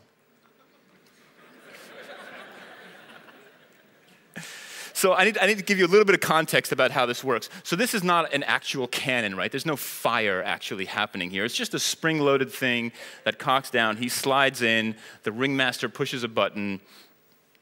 It shoots him out. There's a little puff of smoke. And on the other side is a net that catches him, somewhere on the other side. Now, the previous human cannonball and his team would set up the same way every day. The way they knew where to put the net every time is they had a dummy, a mannequin, that was the same size and weight as the previous human cannonball. And so we'd come into a new town, they would set up the tent, the elephants would pull the tent poles into place. It was really kind of a cool scene. Everybody would come out to see it. And then they would drive the truck into the tent, they'd park it in the same spot every time, aim the cannon, put the dummy in, shoot it, and then kind of see where it landed, and that's where they would put up the net. And this worked day after day after day, night after night, place after place for years. One night, we ended late, and we had to drive all night to the next place. And when they got to the next circus lot, we didn't have time to set up that night. This was the previous human cannonball, so this was before the year before. They didn't have time to set up. And so they parked the truck, they took the dummy out, they left it out overnight to set up the next day, and it rained overnight. The next day, they do exactly what they did the day before, which was they drove the truck into the tent, they aimed it, they put now a wet dummy into the cannon, they fire it, they see where it lands, they put the net up. That afternoon, the previous human cannonball gets in the cannon, waves goodbye to 4,000 children who are now in the tent to see him fly. They fire the cannon, and he sails way past the net in front of all of these children. Now, he didn't die, but he did get pretty seriously hurt, and he went back to Florida to recover. Florida is where all circuses come from, in case you were curious. And he went back to recover, and he saw that he had a pool. Everybody in Florida has a pool. He had a pool boy, the guy who cleans his pool, which was this all-American football player-looking guy, and he offered him a job upgrade. He said, "Would you like to be the human cannonball? And you work 4 minutes a day. You make a lot more money." And sure, he took the gig, and that's how this guy became the human cannonball. Now, why am I telling you this story, right? The reason I'm telling you this story is because the previous human cannonball and his team made the same assumptions day in and day out that nothing would ever change. And they performed their job exactly the same way, assuming nothing would ever change. And then the one time that something changed, that they didn't verify that all of their assumptions were true, they met with tragic consequences. And that's what's happening in the world of design and software today. Yesterday's assumptions about how we build products, how we design products and services don't work in today's realities. Our reality is changing. And the reason that our realities are changing is this. It's something Mark Andreessen famously said back in 2011. He said, "Software is eating the world." And what he meant by that is that everything is becoming software. Any business of scale or any business that desires to scale at its core is going to be or is a software business, a digital business. Think about the most successful companies we see today, right? Amazon, for example. Amazon, you could ask somebody what business they're in. They'll tell you they're in retail, they're in books, right? They're in movies, right? Whatever it is that you buy from Amazon. But in reality, they're in the software business. The software of commerce, of retail, of logistics, of drones, of whatever it is they can think up of next, of services. And that's how they can scale, and that's how they can grow. It's changing the way that we think about the companies that we work in. And this is true regardless of industry. If you're in a business that seeks to scale or that wants to maintain its scale, software is the core of where everything is heading. And we're hearing this echoed across different companies. You can hear this from Ford Motor Company. They're talking about using software to shape the automotive experiences of tomorrow. You're hearing this from people like David Zanka, who runs IT at Federal Express, at FedEx. FedEx, you think, is a delivery company, a logistics company, but they would not be able to operate at the scale at which they do operate if they were not a software company at the core, which changes the way that we think about things. And the interesting thing is that we've seen this happen over and over and over again, right? 10, 12 years ago, Napster came along, and the music industry refused to believe that they would actually need technology and software to continue to operate at scale. And the Recording Industry Association of America tried to shut them down, and fellow Scandinavian Lars Ulrich tried very publicly to litigate them out of existence. And now, 10 years later, you can listen to Metallica on Spotify. Right? Software is eating the world. We're seeing this play out in the automotive industry right now in the United States with Tesla, Elon Musk's electric car company. He's radically disrupting how how cars are being sold, serviced, upgraded, and the automotive industry and the oil lobby are trying to litigate him out of existence. Keep an eye on that, because there's an inevitable transformation that's happening there that legislation is not going to fix. Software is eating the world. Netflix came along. No one believed it would change the way that we consume, distribute, and produce content. And yet today, if you're in the United States, I challenge you to find one of these that's actually still in business. Software is eating the world. Now look, this is the way that we used to make products in this assembly line model. And when you know all of the components of making a product, this is a terrific way to build products. Because you know what's going in, you know what it's going to look like when it's done, and you know how people are going to use it. So you can optimize and make everything super efficient. And this is how we built products through the industrial era. And then we took that model and we applied it to software. We built these silos, these discipline-specific silos that mimic the assembly line. Someone defines it, someone designs it, someone builds it, someone tests it, someone deploys it. Right? But the reality is that we don't know. Software is different.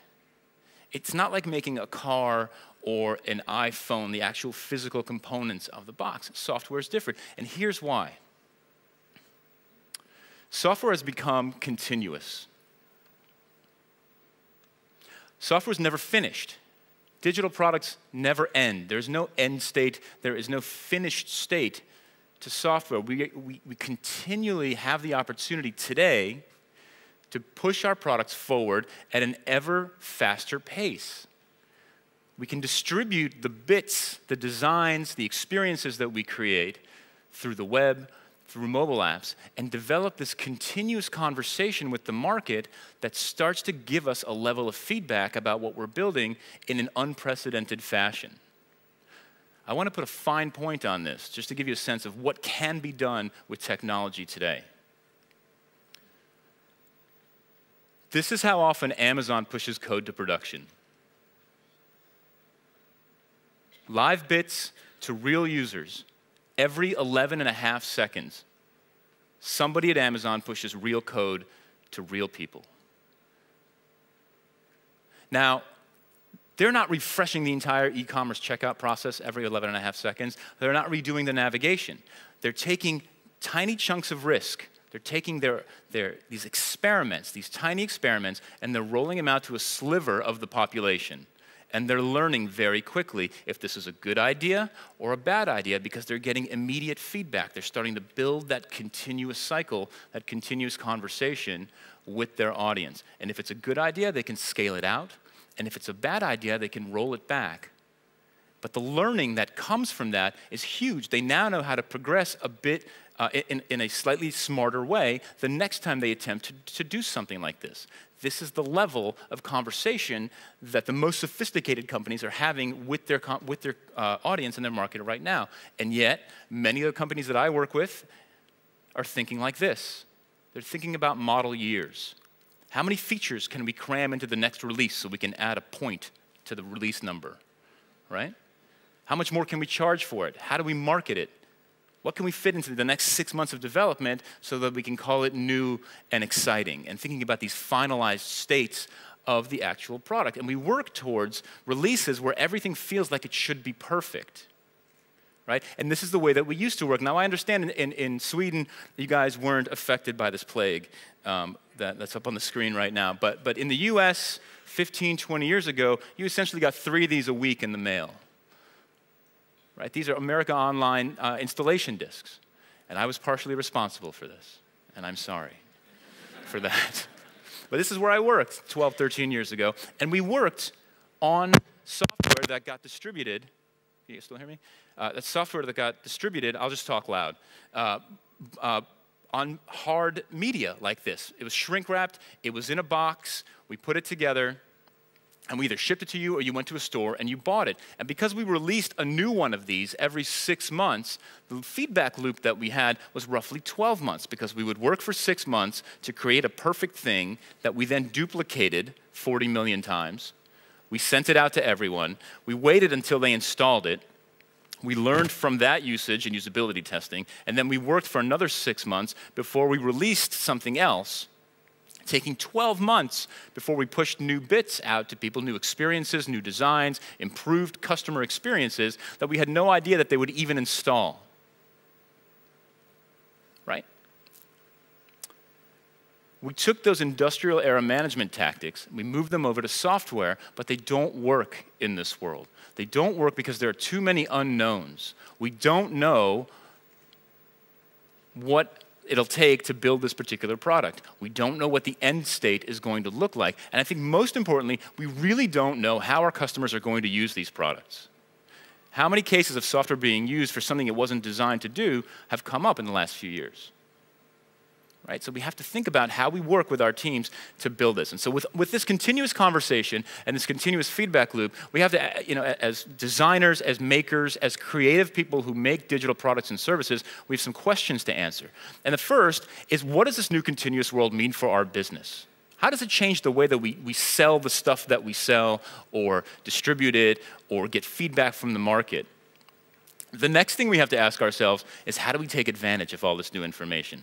Forget about releasing every 11.5 seconds. Even if you release once a month, if you're reducing that from every 6 months or every 3 months, you're starting to collect a ton of new quantitative and qualitative information about what customers are doing with your services.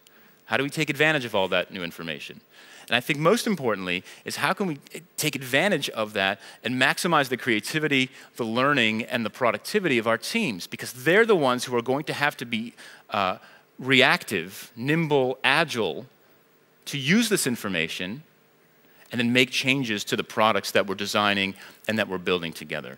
And the way that this actually plays out is you need to build this culture of innovation. Innovation is not something you sprinkle on top of your product or your process, but there has to be an underlying culture of innovation. And at the core, a culture of innovation is a culture of experimentation.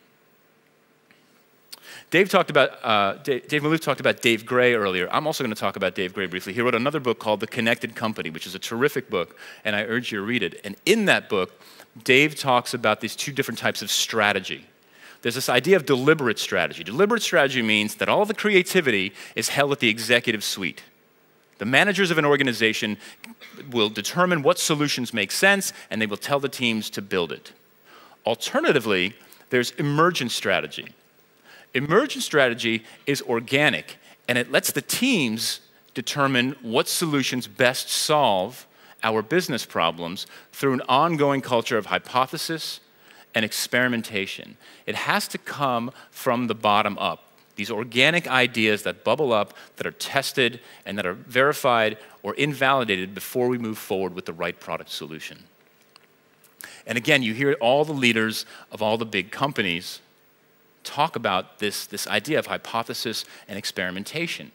Jeff Bezos, right? You need to set up and organize so that you can do as many experiments per unit of time as possible, because every experiment brings you closer to a more accurate product solution, a design, a workflow. Eric Schmidt talks about this, just taking swings, and you hear Jack Welch, formerly of GE, talk about this as well. So how do you build this? How do you build this culture of innovation? What do you need to do to support this? And as we think about that, we have to think about the atomic unit of innovation. Right? The atomic unit of innovation, the smallest possible thing, is the team. That's the core of a culture of innovation. If you haven't seen Cool Runnings in a while, I highly recommend it, by the way. It was on during the Olympics, the Winter Olympics a lot. And so what I want to talk about, the bulk of this talk, is what makes up an innovative team. How do you build these teams that inherently skew towards high performance and better customer experiences? And there's three things I want to cover today. The first is the anatomy of the team. Who's on the team? How do we structure the makeup of that team? The second is, how do we tell the team what to do? How do we task the team? And the last thing I want to talk about is, how should the team work? Should they use Agile? Should they use Lean or Waterfall or Scrumfall, or Wagile, all the different variations of those. So let's go through these three things.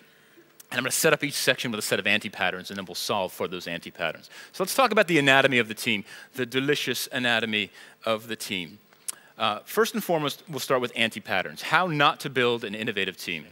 All right, we're going to swap this out. They're switching me off from the Justin Timberlake mic to the Beyonce version. Thank you. Is that better? All right. I don't know what's happening back here. I feel like a Borg, but shake it off. Okay.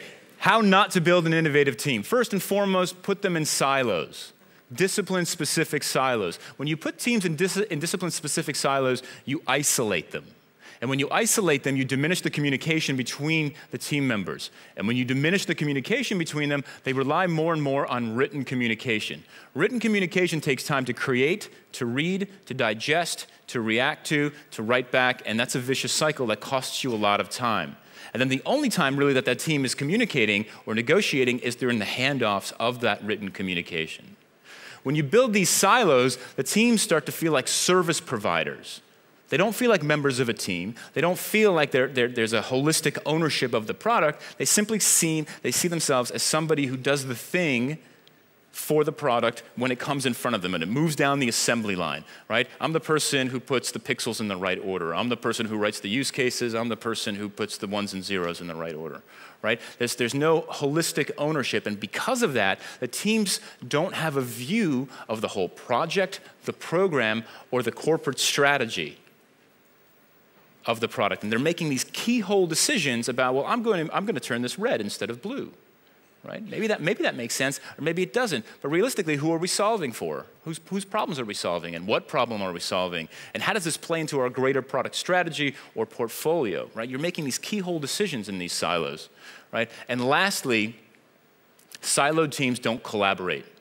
They don't collaborate because they never hang out together. They don't build off of each other's ideas, and that's where the real magic happens at the team level.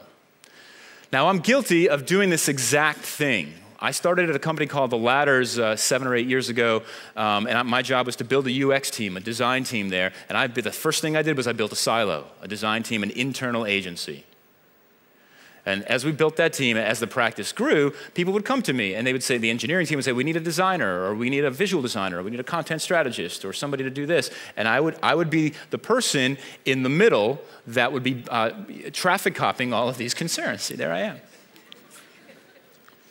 So people would come to me and they'd say, we need a designer. I'd say, okay, Bob's got some bandwidth, let's give it to Bob. And they'd say, we need a designer. I'd say, oh, Bob's got some more bandwidth, let's give it to Bob again. And somebody would say, well, we need somebody to do this. I'd say, okay, well, Bob's got some time, 10% of his time left, let's give it to him. And so what I was doing there was the exact thing I just told you not to do. I was isolating the team members from the teams. They were doing just enough work to move from project to project. And every time you task your teammates with supporting 2 to 3 teams, they're coming in every day and they're deciding who they want to piss off the least that day. Right? Because they've got to pick somebody's work to work on. They can't work on all 3 things at once. Right? And so this model was clearly broken, and we realized very quickly that we needed to break the team up and dedicate these resources onto their individual teams. And so the question then becomes, as you start to build these teams, what structure facilitates a culture of innovation? We just looked at all the things that don't do that. 4 things. And the internet, as we know, is great for cats. So, innovative team anatomy. The first thing is small teams, 6 to 8 people, what Jeff Bezos calls 2 pizza teams. You have to qualify that in Europe as 2 American pizza teams. And because they're significantly larger in the US. If you can't feed your team with 2 pizzas, the team is too big. Why is this important? When there are 6 people on the team, you know everybody on the team. You know their names, you know their email addresses, their phone numbers, and what they're responsible for doing. If you need some database help, you go to the database guy. You need some design help, you go to the designer.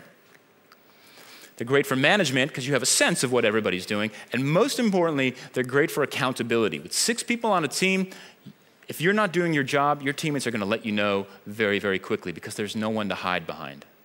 There's no duplication of effort there. The second quality of an innovative team is co-located.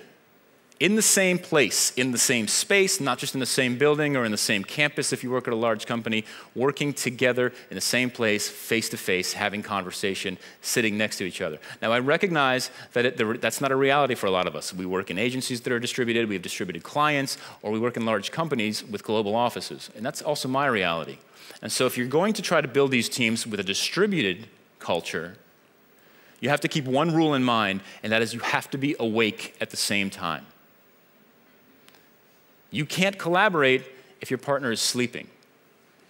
Right? It's important. So I live in New York. I have colleagues in Singapore. It's a 12-hour time difference. Right? 13 hours depending on the season. There's no way we ever get to collaborate, not in real time. And that stinks. They're great people, but we don't ever get to work together. Okay? Small, co-located, dedicated. Everyone is working on this project, nothing else. They're not being siphoned off to fix bugs over here or to design the CEO's pet project over there. Right? Everybody's working on this project right now. Because if you start to get siphoned off, your 5 colleagues are waiting for you to do your job, and you're holding them up. And there's an extreme cost for context switching between working on this and working on something else. Small, co-located, dedicated, and finally self-sufficient. And this is important. The team needs to be able to do whatever it needs to do with minimal or no external dependencies. So all of the competencies that the team needs to do its job should be on the team. Now notice I didn't say roles. Right? You don't necessarily need to have a person from each discipline on the team. You need to have people on the team who can do what needs to get done. Design, research, prototyping, software engineering, QA, product management, deployment, subject matter expertise, whatever it is. Right? But if people can do more than one thing, that's okay. The team just needs to be able to do all of its work on its own and be empowered to actually make decisions as it builds off of that continuous feedback loop from the market. Those are the 4 components of the anatomy of a successful team. Right? Small, co-located, dedicated, self-sufficient. The next thing I want to talk about is how do you tell the team what to do? How do you task the team? And this is certainly a viable option. You can just yell at them for a while. Right? And some managers do that. Right? I'm sure you've worked at a place where this is kind of that was the management style. As before, I want to start with some anti-patterns about how not to tell teams what to do. And this is probably the first one I'm going to go through is probably the most common planning pattern that I see in every company that I've interacted with lately, and it's the product roadmap. The reason why everybody uses roadmaps is because they tell a compelling story. Right? It makes you look good. We're here, and we're going over here. And there are 4 steps in between, so you know how many steps we have to go. So it's easy to see status, it's easy to see progress, it's easy to see next steps, and it's easy to see when we're going to finish up. But in reality, what you're actually doing by laying out this roadmap is you're fixing time and you're fixing scope. In my experience, in the 15 years that I've been working professionally after the circus, right? Although that was some professional learning there, clearly. My experience is that when you fix time and you fix scope, 3 things happen every single time. You either move the deadline, you reduce scope, or you burn out your people in the last 3 weeks with 80-hour crunch modes. Right? Because the reality of roadmaps is that they often look like this. This is because there's so much unknown in software and digital product development and design. We learn things along the way. We learn that the feature that we're working on is far more complex than we actually thought it was. The interaction that we thought would solve this problem doesn't actually fix the user's need. They don't know how to use it. The competition launched the same thing we're working on, and they did it 10 times better. Right? I'll give you an example in 2008. I joined the Ladders in October of 2008. That wasn't a good year for the global economy, or a good month for the global economy. This was a job board that catered to people who made $100,000 or more. We had lots of sales and finance people, and all of a sudden, Lehman Brothers melts down, and our ecosystem looks like this. We have tons of job seekers and no jobs for them. But we had a 9-month roadmap, ready to execute. Right? What do? Do you heads down just work on it, or do you react to it? Right? And that's why roadmaps are essentially, there's only so much vision that you can have into the future, certainly not 9, 12, and 18-month visions. About a year ago or so, maybe a little less, Kent Beck, who's one of the guys who wrote the Agile Manifesto, tweeted this. And he said, product roadmaps should be lists of questions, not lists of features. And this is spot on. Right? Instead of saying we're going to build feature X, Y, Z, A, B, C, and D, we change the language and we change it into a question. We believe, right, a hypothesis. We believe that we should incorporate Facebook authentication so that people can sign in more successfully. Right? And we build these questions, and then we go forward and we try to answer those questions before we actually execute on the features. Because when you build feature-based product roadmaps, you incentivize your teams to create output. to deliver features. And when you incentivize your team to deliver features, they create bloated products. This is the Microsoft Word version of a guitar, right? 90% of this guitar is useless to 99% of the people who play guitar. Right? Thank you. If you can make sense of a guitar, right, this piece here makes sense to you. Everything else is useless except for the one person who this guitar was designed for, which is Pat Metheny. Right? He's the one person who can play this guitar because it was designed for him. But this is what products look like when you incentivize your teams to create features. And features on their own are not a measure of success. Right? There's 30 years of jokes because of this. Right? Because somebody thought this was a good idea. Right? Releasing features is not a measure of success. Right? Instead, what do we hope to accomplish by releasing these features? Right? That's the product roadmap. The next anti-pattern I see all the time is the annual planning process. A lot of the large companies that I work with pretty soon will start locking down budgets for 2015. How they know what's going to happen in 2015 is beyond me. How much money they'll need to dedicate to design, to research, to their mobile schema, right? Can you imagine if in 2005, I don't have my iPhone on me, it's over there, but can you imagine if in 2005 you were locking down budgets for 2006, right? And then the iPhone comes out, right? What happens? How do you react to that, right? You have to build some level of flexibility, of agility with a lowercase a, right, into your process. And I'll give you another example from my experience. This was not my boss, but my boss looked like that when I worked at the Ladders. And remember, the Ladders was a subscription service. And so one day the CEO who was looking at the numbers, he saw that our numbers had flatlined. Acquisition, retention, renewal, revenue, everything had flatlined, and he was getting worried. Now, he had hired all these smart people, but instead of going to them and asking them, hey, I'm seeing all these issues, how should we fix this problem? He did what he had always done, right? Deliberate strategy. He kind of retreated to his brainstorming cocoon, and then one day he came to us with his vision, and he said, what we're going to do is we're going to give all of our paying job seekers a person in New York through which all of their communications will come through, emails and phone calls, and they'll hold these job seekers' hands through the process. That's what we're going to do.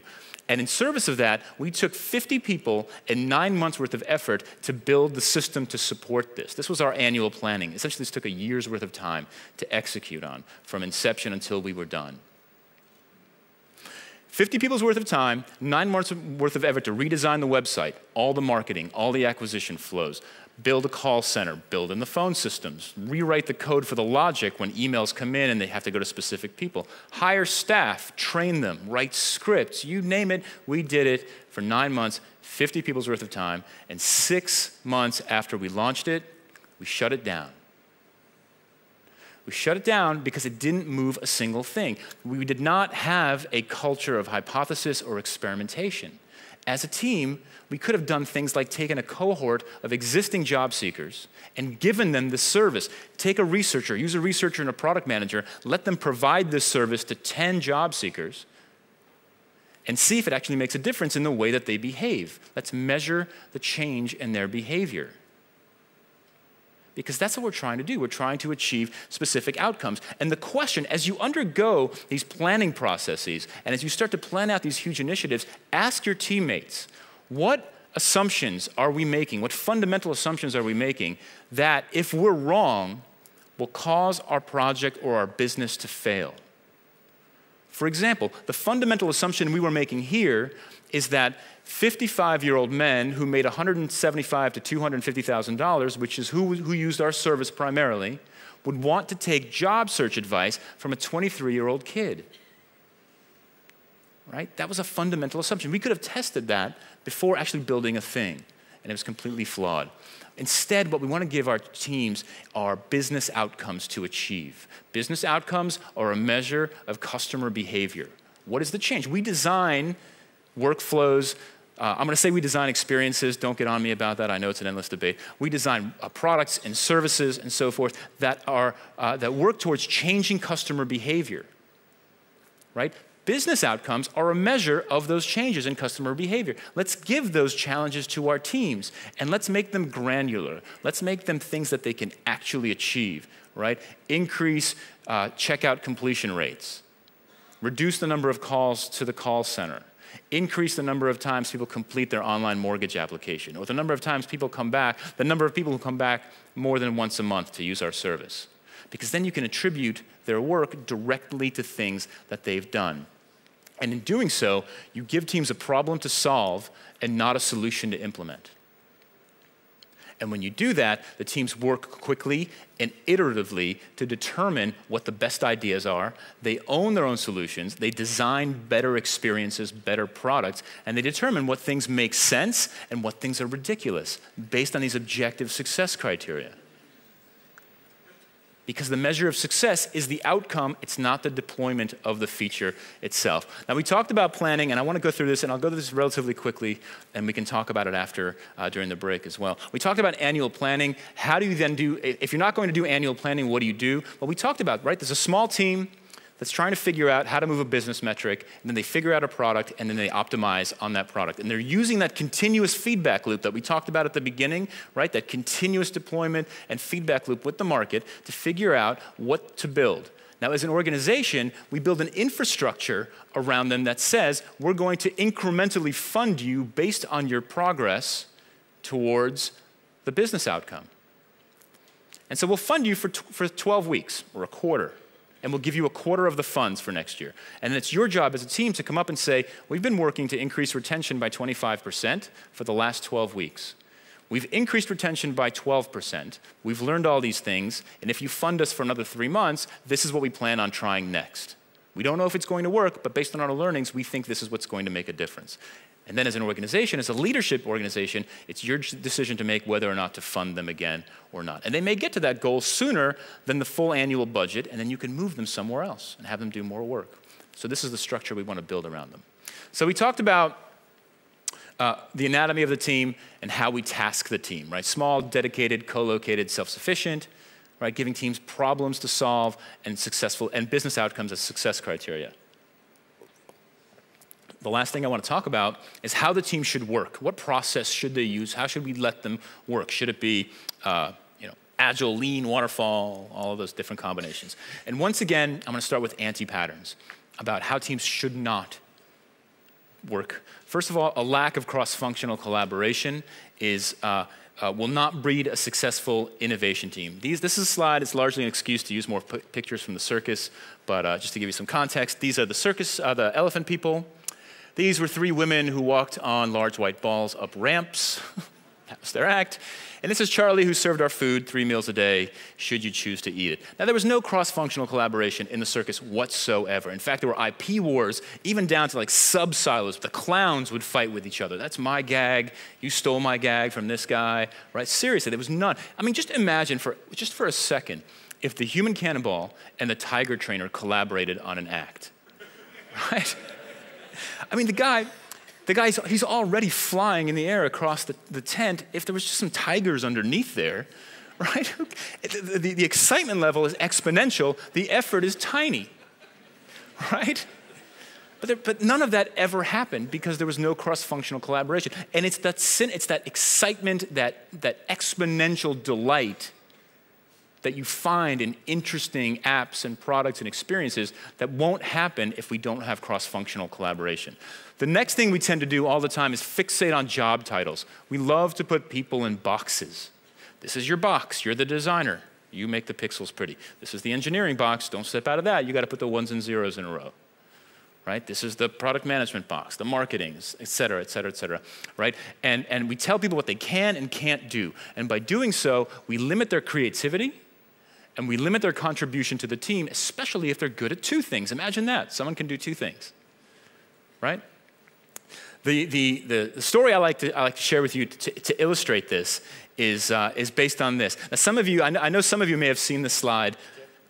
Yeah, I got you. Thank you. Some of you may have seen this slide, so don't answer. But this is a great story. Does anybody know who this is? Anybody who hasn't seen the slide before, know who this is? Just call it out.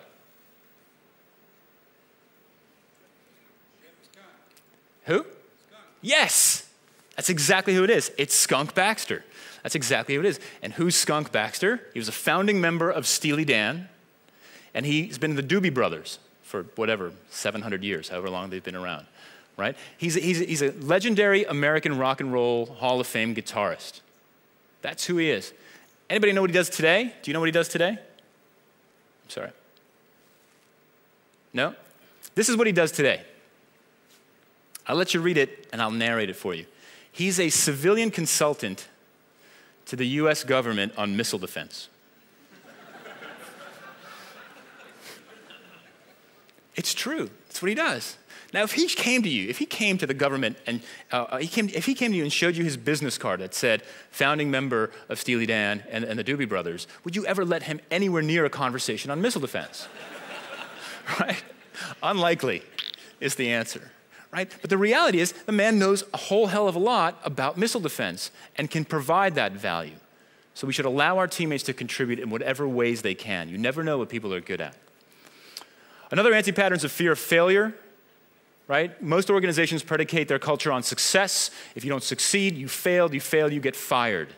But no one ever talks about the scope of the failure. Remember, Amazon's 11.5-second experiments, right? The scope of the failure is tiny, and the learning is huge. So we have to change that culture from failure to learning.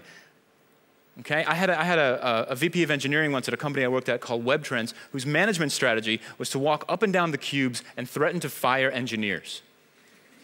That's the culture that I'm not exaggerating. He walked down and he'd say, I'm going to fire you. What are you doing? Finish that up. I'm going to fire you. And so all of the engineers in that organization did everything they could not to get fired, which was the bare minimum. No one ever pushed the envelope. No one ever questioned anything. And certainly no one ever collaborated. Consider the scope of failure and change that to learning. Another thing is deadlines. Deadlines are often arbitrary. They're made up as a motivational tool. If you don't need to have a deadline, don't put one on your team. Just give them these opportunities to kind of re-up their funding as a team. If you do need to have a deadline for a trade show or a conference or something, then the scope has to be flexible or you're setting your teams up for failure with that fixed time and fixed scope initiative.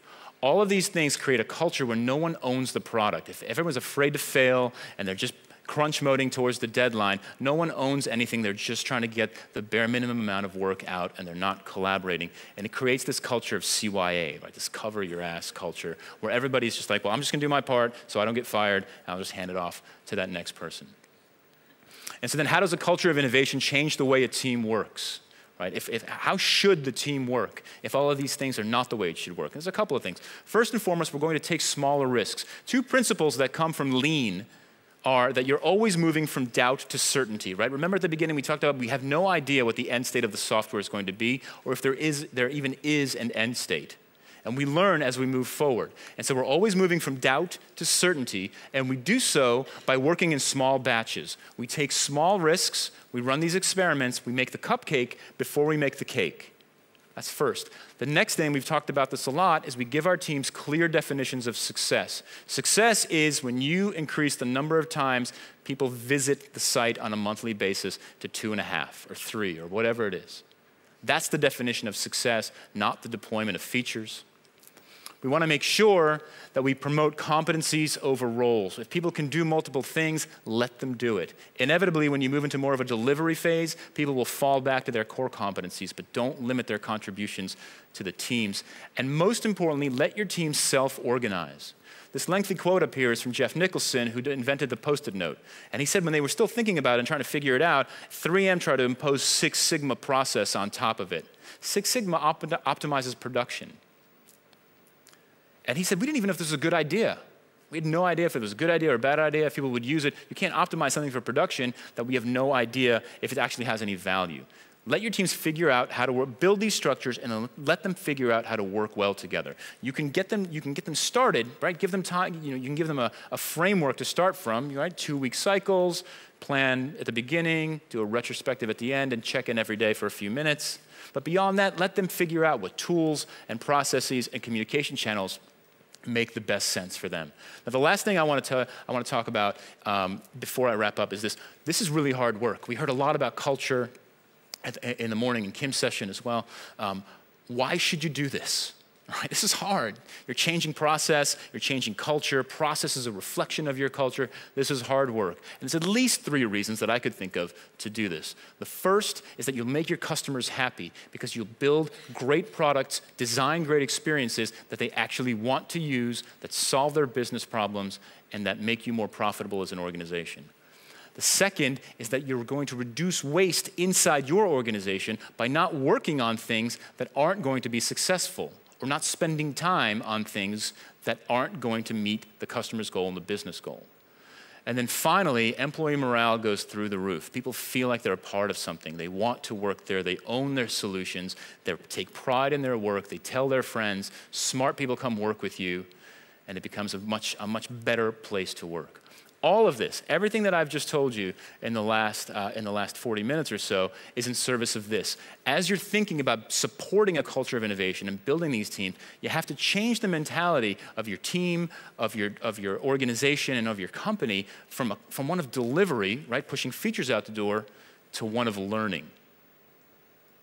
Thank you very much.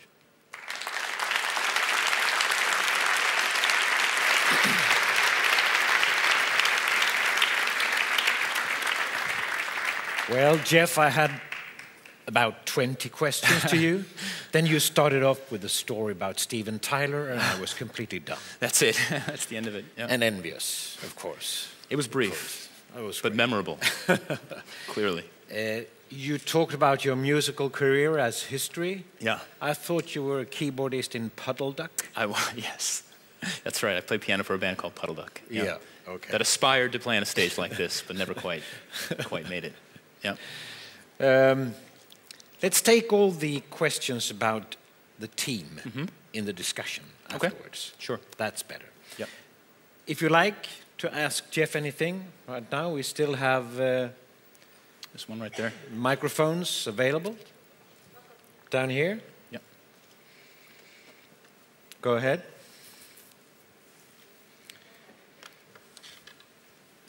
Yes. So hi. My name is Carolina Nilsson. I work for Click as an interaction designer. I have a question. What you described up here right now is exactly what we have.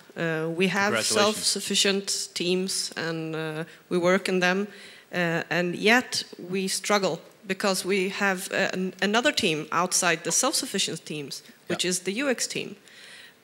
So we have... You're confusing me. Yeah, exactly. So we have a UX team with designers that are positioned in teams that are self-sufficient, that create parts of the product. Yeah. And we struggle because we don't manage to communicate well within our team because we are positioned in our feature teams, or whatever you want to call them. Yeah. So how do you address that? How do you... Well, I mean, it sounds very similar to the situation that I had set up at the Ladders when I first started there, which is where the designers were working in their own discipline and didn't actually belong to a team. The solution to that was to assign designers to a team. There was a designer on every team, or as many teams as we could support. Often there's not enough. Often there aren't enough designers to go around to support every team. But at the very least, then you prioritize the teams that require the best customer-facing experience, and you put them on the team. Yeah, but that's what we have. But as a UX team, we don't manage to collaborate or coordinate. Oh, between the designers? Yes. I totally misunderstood your question. Sorry. I'm sorry. There are all kinds of models for this. I think that there needs to be a weekly design check-in where the designers can kind of come home and have a designer's weekly meeting and talk about what they're working on and what they're doing. I think there needs to be coordination, and this is kind of the role of the heads of product, the heads of design, the heads of technology, the leaders of these teams to get together on a regular basis and say, what are you guys working on? Oh, well, we're building this new this particular interaction for viewing video on the site. Oh, really? We need that over here. We started kind of speccing it out. Why don't we just use your pattern on that? So there has to be some kind of coordination that happens both at the discipline level and then also across the team level that makes sure that you're not duplicating effort and that you're building the best possible solutions in that sense. Yep. Thank you. Yep. Time for one more. Where are we? Need a microphone over here? There is one. Yeah. David Stenbeck here from Society again. A lot of the perspective that you use seems to be kind of from the model of the ongoing process where you follow the product through a lot of iterations to a goal. We normally work on fairly limited run projects with a lot of clients where there's a kind of clear definition in where we start and where we end. And how would you, do you have any tips on applying some of these things to those kind of situations? Just to clarify, so you work for a services company that builds products for clients? In the foundations, we're like an IT consultancy company, but we do both like conceptual and UX and graphic design as well. And so I think the real challenge there is again, as you're engaging with your clients, is to understand why they want you to build certain features. And that's a delicate conversation, but it's the right conversation to have. Why are we building this?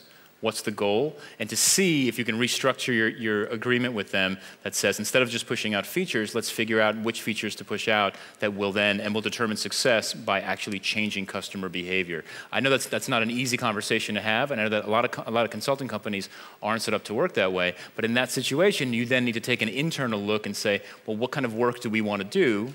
And how do we want to engage with our clients? And do we want to change the way that we work to be more outcome-based? And it's a difficult conversation for consulting companies and agencies. I work in one, and I know that that's hard. And we can talk about the specifics of it at the break. I'm here all day. Okay? Okay, thank you. Thanks. Let's take more questions afterwards. Yep.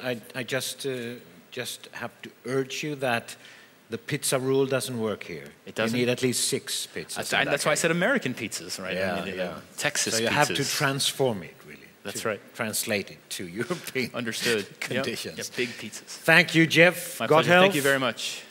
Thanks a lot. Thank you. Thank you, sir. Thank you. All right.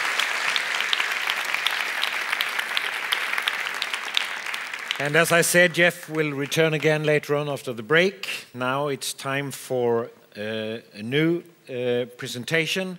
And believe me, it's a tough promise they've given already in the program. They said that they're going to take you on the road to UX Nirvana. Is that right? Yes. It's, as you said. Ingrid Dominguez, writer of several books. Johan Berntsson, very experienced UXer since mid-90s at least. And now it's time for you. It's in-use presentation. Johan Berntsson, Ingrid Dominguez.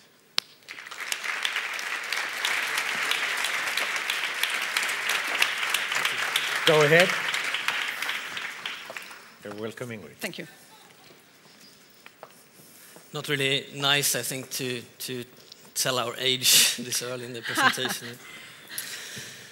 Anyway, in 2002, me and Ingrid had a really busy year. We started a company called In-Use together with some friends with a vision of trying to improve digital everyday life for as many people as possible. We also wrote a book called Användbarhet i praktiken. I guess it could translate into usability in practice, something like that. And a paper called From Business to Buttons.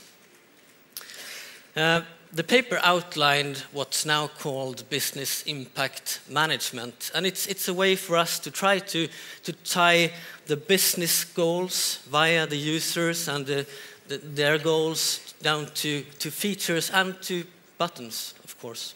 So to sort of provide a framework for managing the business perspective with the design perspective and creating true value both for users and for the organizations that we work for. Back in 2002, software was mediocre and websites were nightmares. And phones, they were, well, phones. So a lot has happened.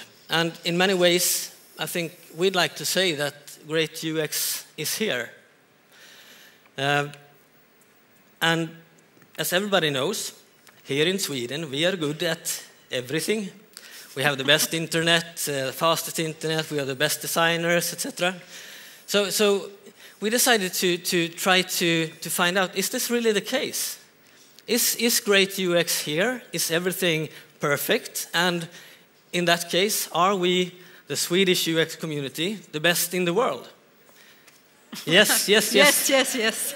Are we the best in the world? Yes. Nice. I have some numbers in a while that might interest you. So we did a survey called UX Sweden, and we'll return to that in a while. But first,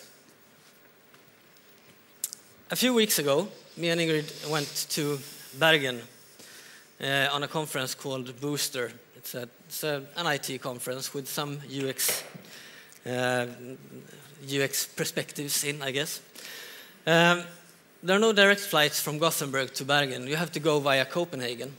And on our way to Copenhagen, when we approached the runway, the stewardess called out and said, when you leave the jet bridge, check the first display, and there you'll see the connecting flights. I didn't think much of it, so we just went through the jet bridge and we watched the display, and only then it struck me that, well, actually, this is a list of only the flights that are relevant for the people coming on this aircraft. I don't know, maybe this isn't something that's new for you guys, but it's not a list of the flights that leave from this terminal or from this area. It's a flight that's actually only the list of the flights that are relevant for the people who are coming from this aircraft. It's really a great service. I mean, I don't know how you are when you're traveling, but I'm easily stressed, and I want to be in time. I need to spend like an hour by the check-in just to make sure I get on the plane in time. So just by having that, it means that I can relax and I can find my way quite easily. So as a user, that's a really great experience. But it's not only a great experience for me as a user. It's also a great thing from a business perspective. Because if it's one thing that the airport doesn't want, it's congestion.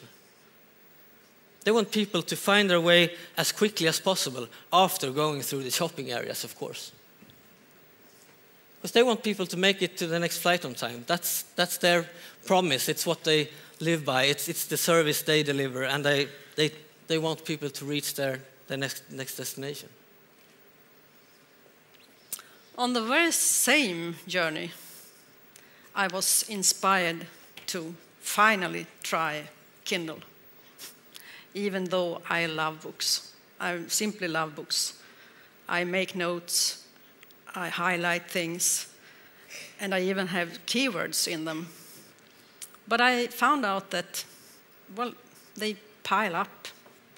And why don't I try on Kindle? So, Johan and me were sitting in the hotel lobby, and I decided to download the software and a book, Lean Analytics. And I started to read, and everything was so smooth, and I was just loving it, enjoying it. Then I got a mail from Amazon. Subject, action needed. Problems. And I didn't read more. I got into the mail, and I found out they had problems with my payment. So I checked it up, and of course, my credit card had expired. I had a new credit card. So I just entered the numbers, and everything was fine again. And then I realized, okay, they gave me the book. They simply gave me the book. Of course, if I hadn't done the payment, they probably would find some way to punish me or so. But they really just kept me on the happy path. So I was eager, I was reading, I was enjoying, and they just kept me on that path. Very simply. I mean, it's not a lot of money, but still. So, they kept me on the happy path, and they are gaining all over again because I tell people about this over and over again. I was so happy, I was so joyful. Very simple and spot on in one single moment. And I was listening on IA Summit to someone who called this the moment of truth. And I think it was so nice, the moment of truth where the user experience is challenged. Something happened that shouldn't have happened. And then the relationship between the company, Amazon, and me is really tested. So fixing the moments of truth is really beautiful. And Amazon does it beautiful. Yes. And I started to reflect, even time reporting can be almost painless. Not painless, but almost painless. This is Harvest. They have made submission of time to a one-click activity. And I mean, if you have software or activities that are really boring, you have one choice: reduce it to the minimum. And they did it. Great UX is here. It's everywhere. It's on every place. It's just here. So how come then that we all have been into projects that we're not so proud about, we don't speak about them a lot, and as Jeff said, it is really embarrassing sometimes. Yeah. Or maybe it's only me that feels this way, but I know you recognize yourself.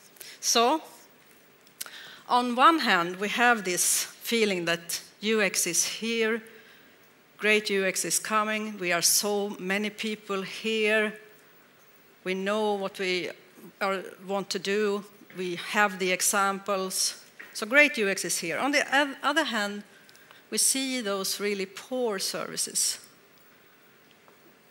Really, there are plenty of them. So we invited, as Johan said, we invited the UX professionals to do this survey. And we got replies from 251 persons, art directors, UX managers, developers, project managers, all kinds of people, 250 answers. And we recruited in the in-use channels, so actually the result should be considered as from the top of UX people in Sweden.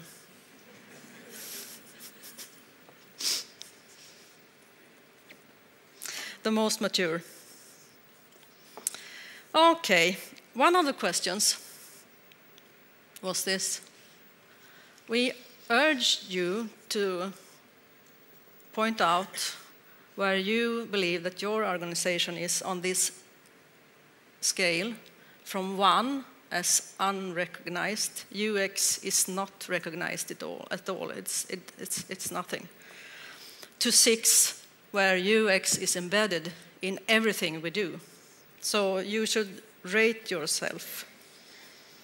And even though that this is a self-assessment, we believe that the figures we got was really quite good. And yeah, are you curious? Yeah, let's see.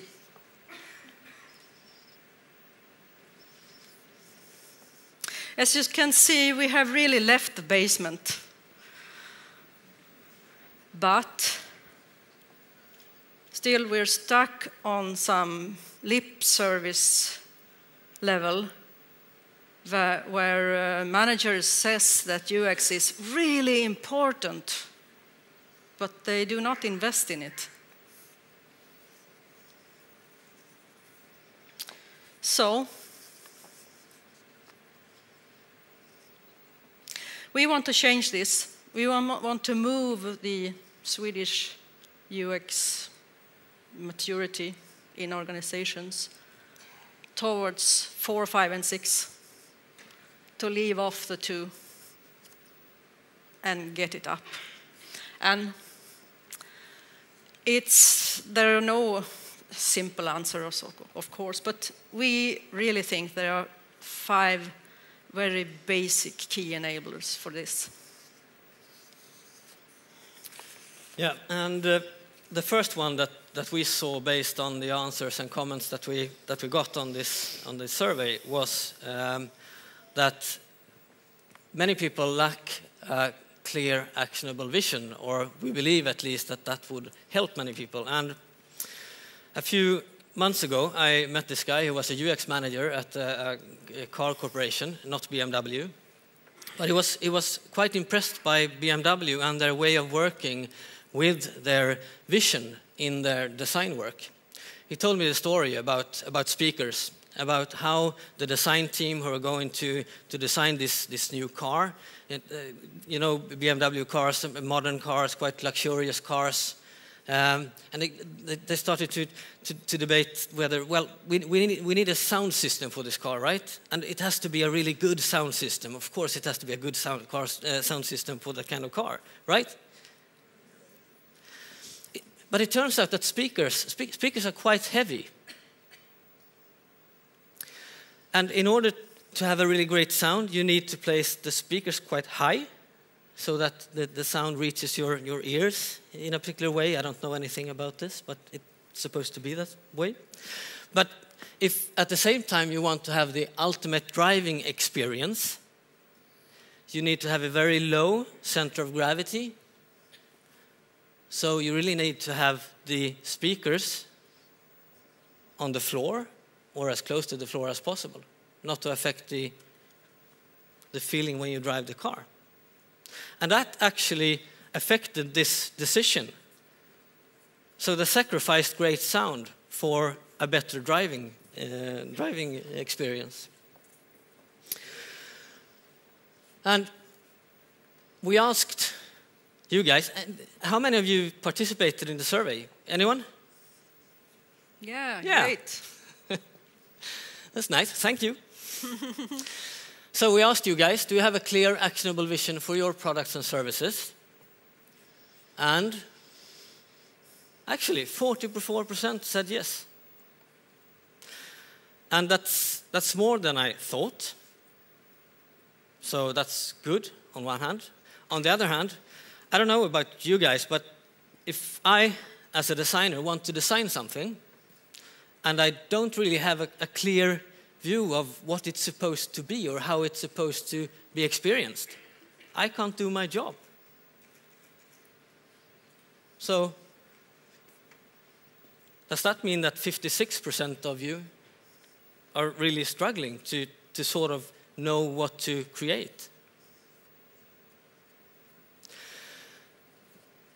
This isn't easy.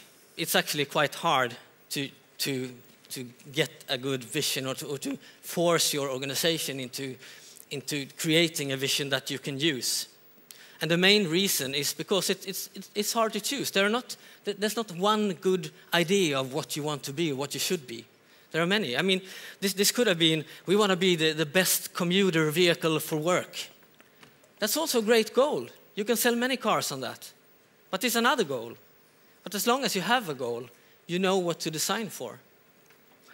And the only advice we can give is to try to create a process and get the right people that can make these decisions, the people who decide these things in your company. Get them in a room and try to explain how important this is and how this will affect their product or how much it can boost the energy and the possibilities to create really great UX in their products if you have a clear vision. The second thing that we'd like to push for is to have a CXO, a Chief Experience Officer. I think Chris and others have talked very good about service design and about the sheer complexity of the world today in design. Not that many years ago, we used to look at one user interface at a time, at one website or one product, and designing for that was enough. today we know that it's not enough if we want to create a better experience in the bigger meaning. And we need someone to make sure that this experience is both seamless and consistent across all these channels. So we asked you guys, do you have a CXO, a Chief Experience Officer? 16%. Yeah, this is actually more than I expected. Yeah. I think that's quite okay. Anyway, we have hope. We think this will increase quite rapidly and quite much, both because organizations are maturing quite rapidly now. UX is recognized more and more as a subject that you should invest in. And also because, as I think that Jan was sort of hinting at, we get older, right? I think many of us who started out in this business and had that as our sort of main function, we left the schools sometimes in the late 90s or so. We worked as UX designers and researchers, and some people who wanted to make this into more of a traditional career made their way to UX managers, and I think they are going for, or rather, are there any UX managers in the room? Raise your hand. Yeah. Yeah, there are a couple. Okay. UX managers, step up and face the challenge. You are going to be the new CXOs of your organizations. You have to do this because we really need to broaden the perspectives of these management people at the top.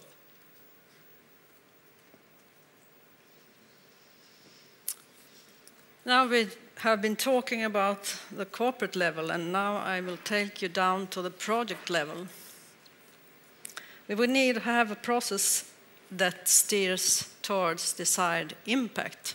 There has been a lot of talk about deliver value to business and users, and this is really the topic here.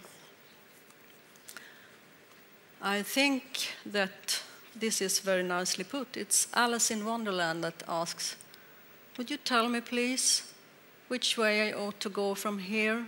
She has 2 ways to choose from. And she was asking the Cheshire cat, if you remember, and the cat smirked and looked at her and said, that depends a good deal on where you want to go. You need to know where you want to end up if you're going to have a good process. This is a process that we know works, and it's good in many ways. It's an example. You can use it in many ways. And it's really a learning process, even though it's made out as first you do this and then you do that. But of course, you can do a little bit of this and a little bit of next one.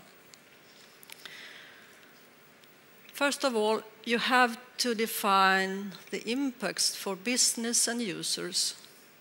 You have to know it, or at least some of it. And there are many ways to do that. But if you talk about the business level, you have to have the talks with leaders and managers and not only listen to what they say, but understand what they're meaning. To define some metrics, some actionable metrics that you can make into KPIs later on.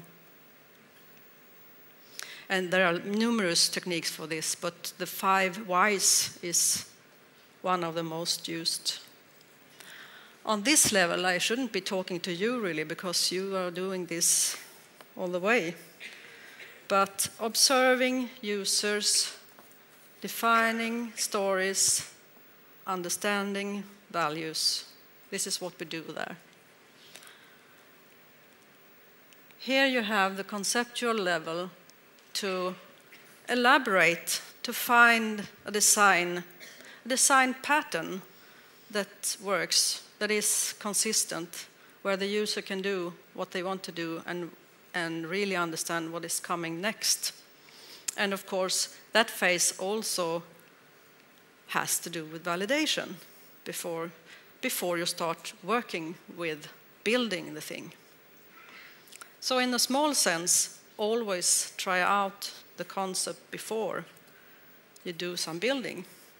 And then you have this detailed design, the building, the testing, the detailed design, the building, the testing in an agile process, so that you know that when you deliver something, some part of the system, you know that it works.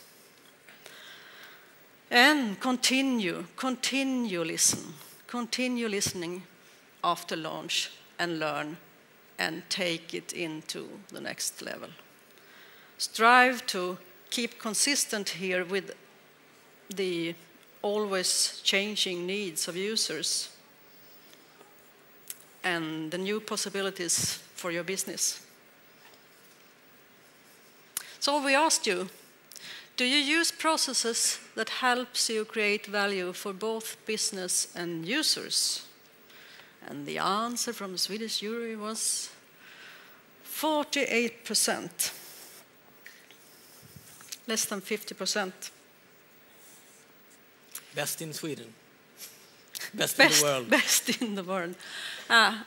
We think that we have only one advice, and that is focus on the impact. Once again, you need to know where you are heading. Otherwise, all your beautiful methods, techniques will not work. Okay, number 4. A few months ago, a colleague of mine posted this picture on our intranet. And my first thought was, what on earth are they doing? Are they destroying fully functional equipment? This is a mobile phone. I know this worked this morning. And now it seems to be the victim of some kind of cruel punishment. But then I thought a bit further, and I realized that this guy, he's working in a really talented design team, and they're creating a new kind of device, a handheld device. So they weren't actually destroying anything. They were creating. They were creating a new prototype. And the thing is that this phone that carried the prototype was a bit too big to fit into this plastic enclosure that they needed to fit it in. And I remember just being so impressed that instead of trying to, we need to make a bigger enclosure or we need to find another phone, they just, we need to make it smaller. just seeing that as a possibility and not being afraid to take the steps it takes in order to create the things you need, the prototypes you need. And the reason why prototypes is so important is, as you know, we think with our bodies, right?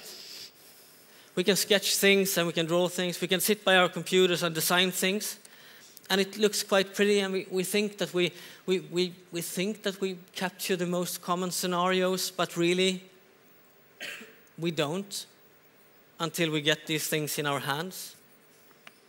If we, for example, were to design a new way to buy tickets on SL here, the public transportation system in Stockholm, maybe this is what it would look like when we left the desk after losing a battle with the marketing department, of course.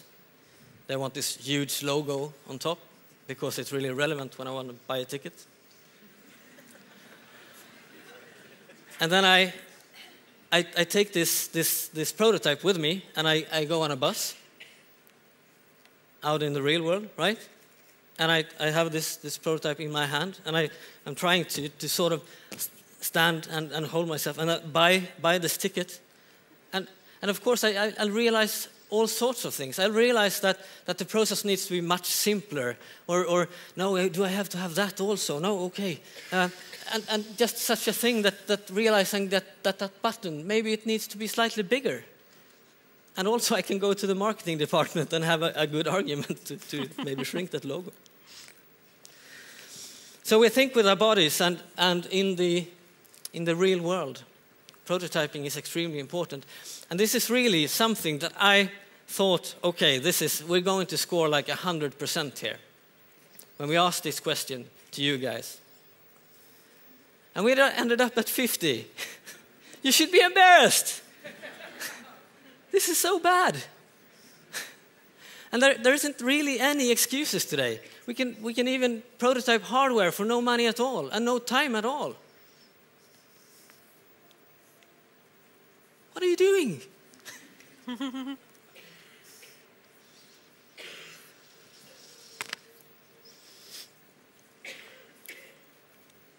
Products and services are really complex today.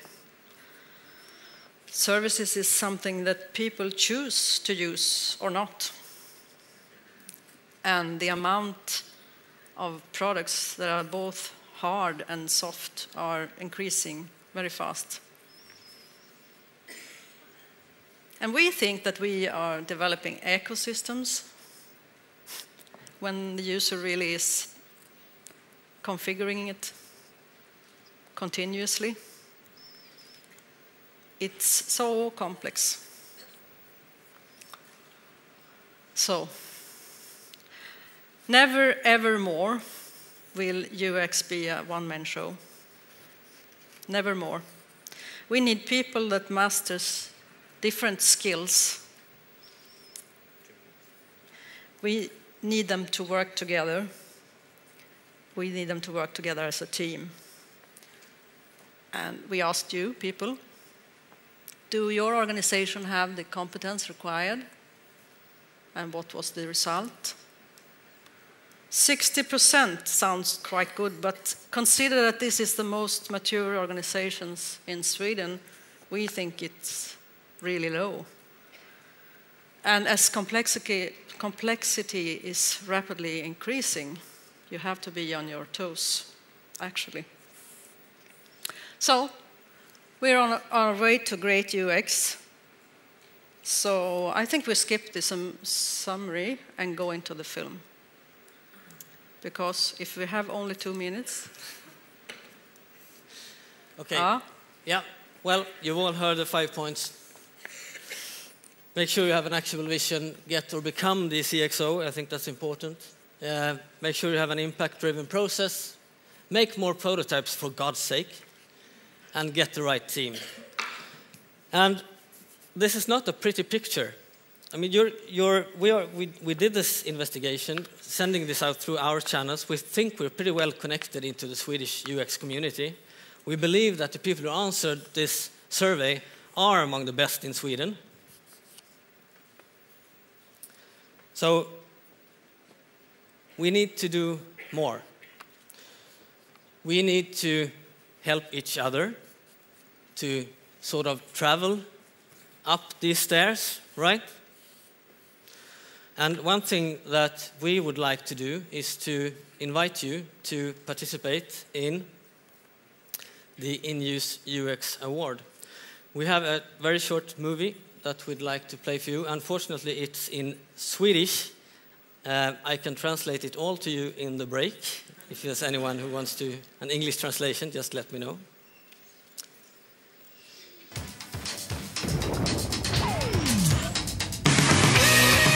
Med In-Use UX Award så vill vi belöna den ultimata användarupplevelsen.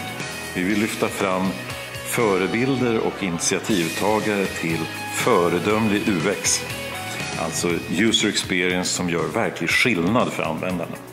Vi lägger fokus på användbarhet och inte bara på utseende. Bra user experience handlar lika mycket om nytta för verksamheten som för användarna. När de tjänster som vi använder gör vår vardag lite enklare och lite roligare för oss, då når också verksamheterna sina mål.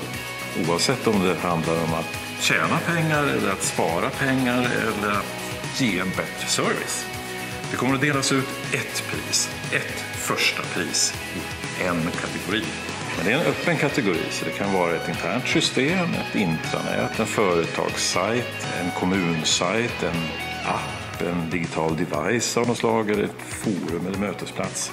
Huvudsaken är att det ger den bästa användarupplevelsen. Priset kommer att vara en resa för 2 personer, inklusive flyg, boende och biljetter till konferensen UX London 2015. Alla kan nominera vilken beställande verksamhet som helst, priset även sin egen.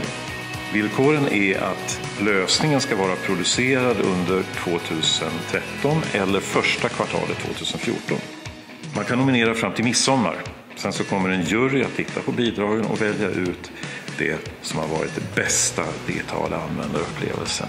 Och vi kommer också att belöna de som har nominerat det vinnande bidraget. Och sätt igång. Lycka till!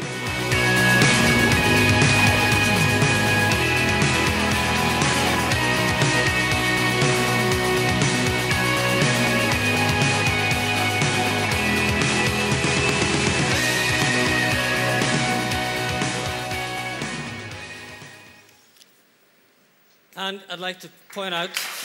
Yes. Good.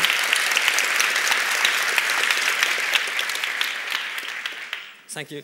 I'd like to point out that there's really at least 3 winners in this. There's of course, the one who's the organization who's going to win the award.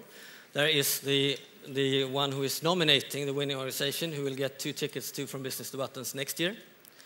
And of course, and this is why we do this, the whole community will get more good examples that we can all be inspired by and that we can use to show to the managers who are not the UX managers who have become CXOs, etc. That this is really important and what kind of difference this can make. So go ahead and try to nominate as many as possible. And with that, we'd like to say thank you. Thank you. Thanks a lot. You stay. When and where is the winner announced? The winner will be announced sometime in October, I believe. Okay. And the jury? The jury consists of, I don't remember the names of the people. They're very nice people and very skilled. Are they here? Jonas Söderström is in the jury. He's down there. Yes. More? And I should remember that. You can come up with that later on. Yeah, I will. I've got one final question to you both. We're a little over time now. Which of these results were surprising you the most? Prototypes, I think.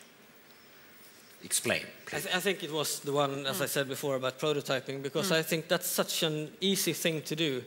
Whether or not you're working with wireframes or more like websites and stuff, just making a quick prototype and trying it out in the real world, or if you're working with more hardware close stuff today, it's not really hard to make these prototypes, and it's so important.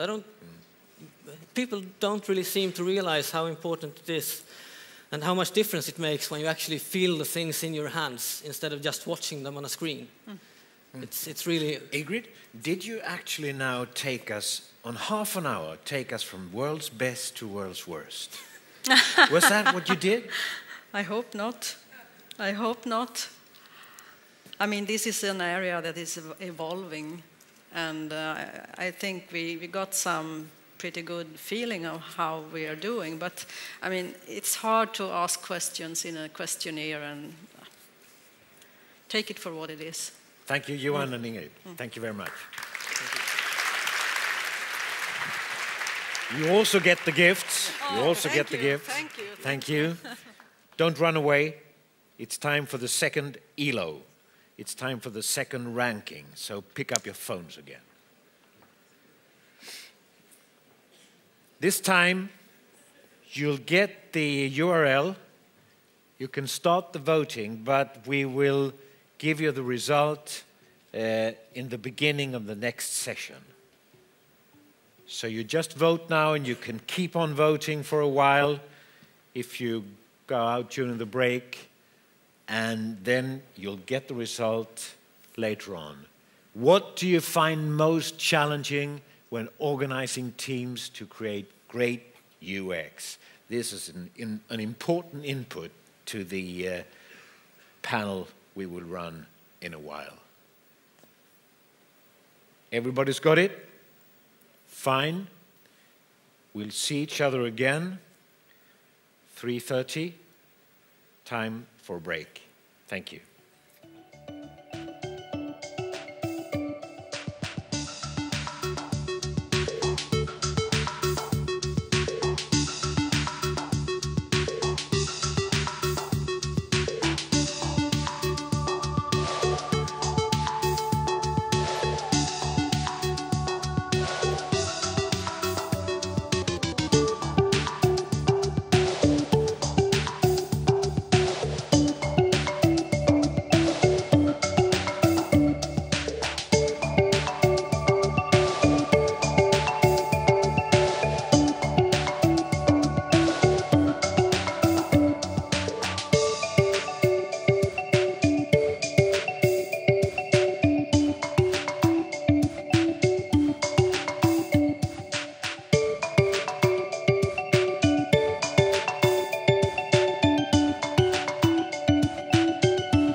Okay, are you ready, folks?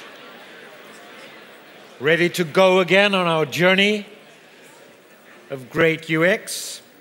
Let me have the pleasure then to introduce again 3 rock stars you've already seen on stage, and now they'll be back again. And we'll start with Jeff Gotthelf. Come on up. And Jeff, this is your chair. This is where you sit. Terrific, thank you. And of course, in the middle, Kim Goodwin.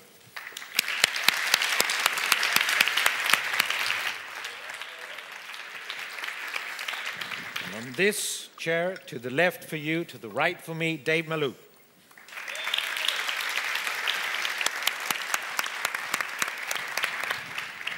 And I will both sit and stand once in a while here. Wow, now, let's see. I just can't miss the chance to get your comments on the results from the survey that Johan and Monica had done. So could we please study that again and see here. This was a survey among the followers of In Use, and I simply wonder, don't you get depressed? Kim. Yeah. Well, I would say that all of us have plenty of employment in our futures.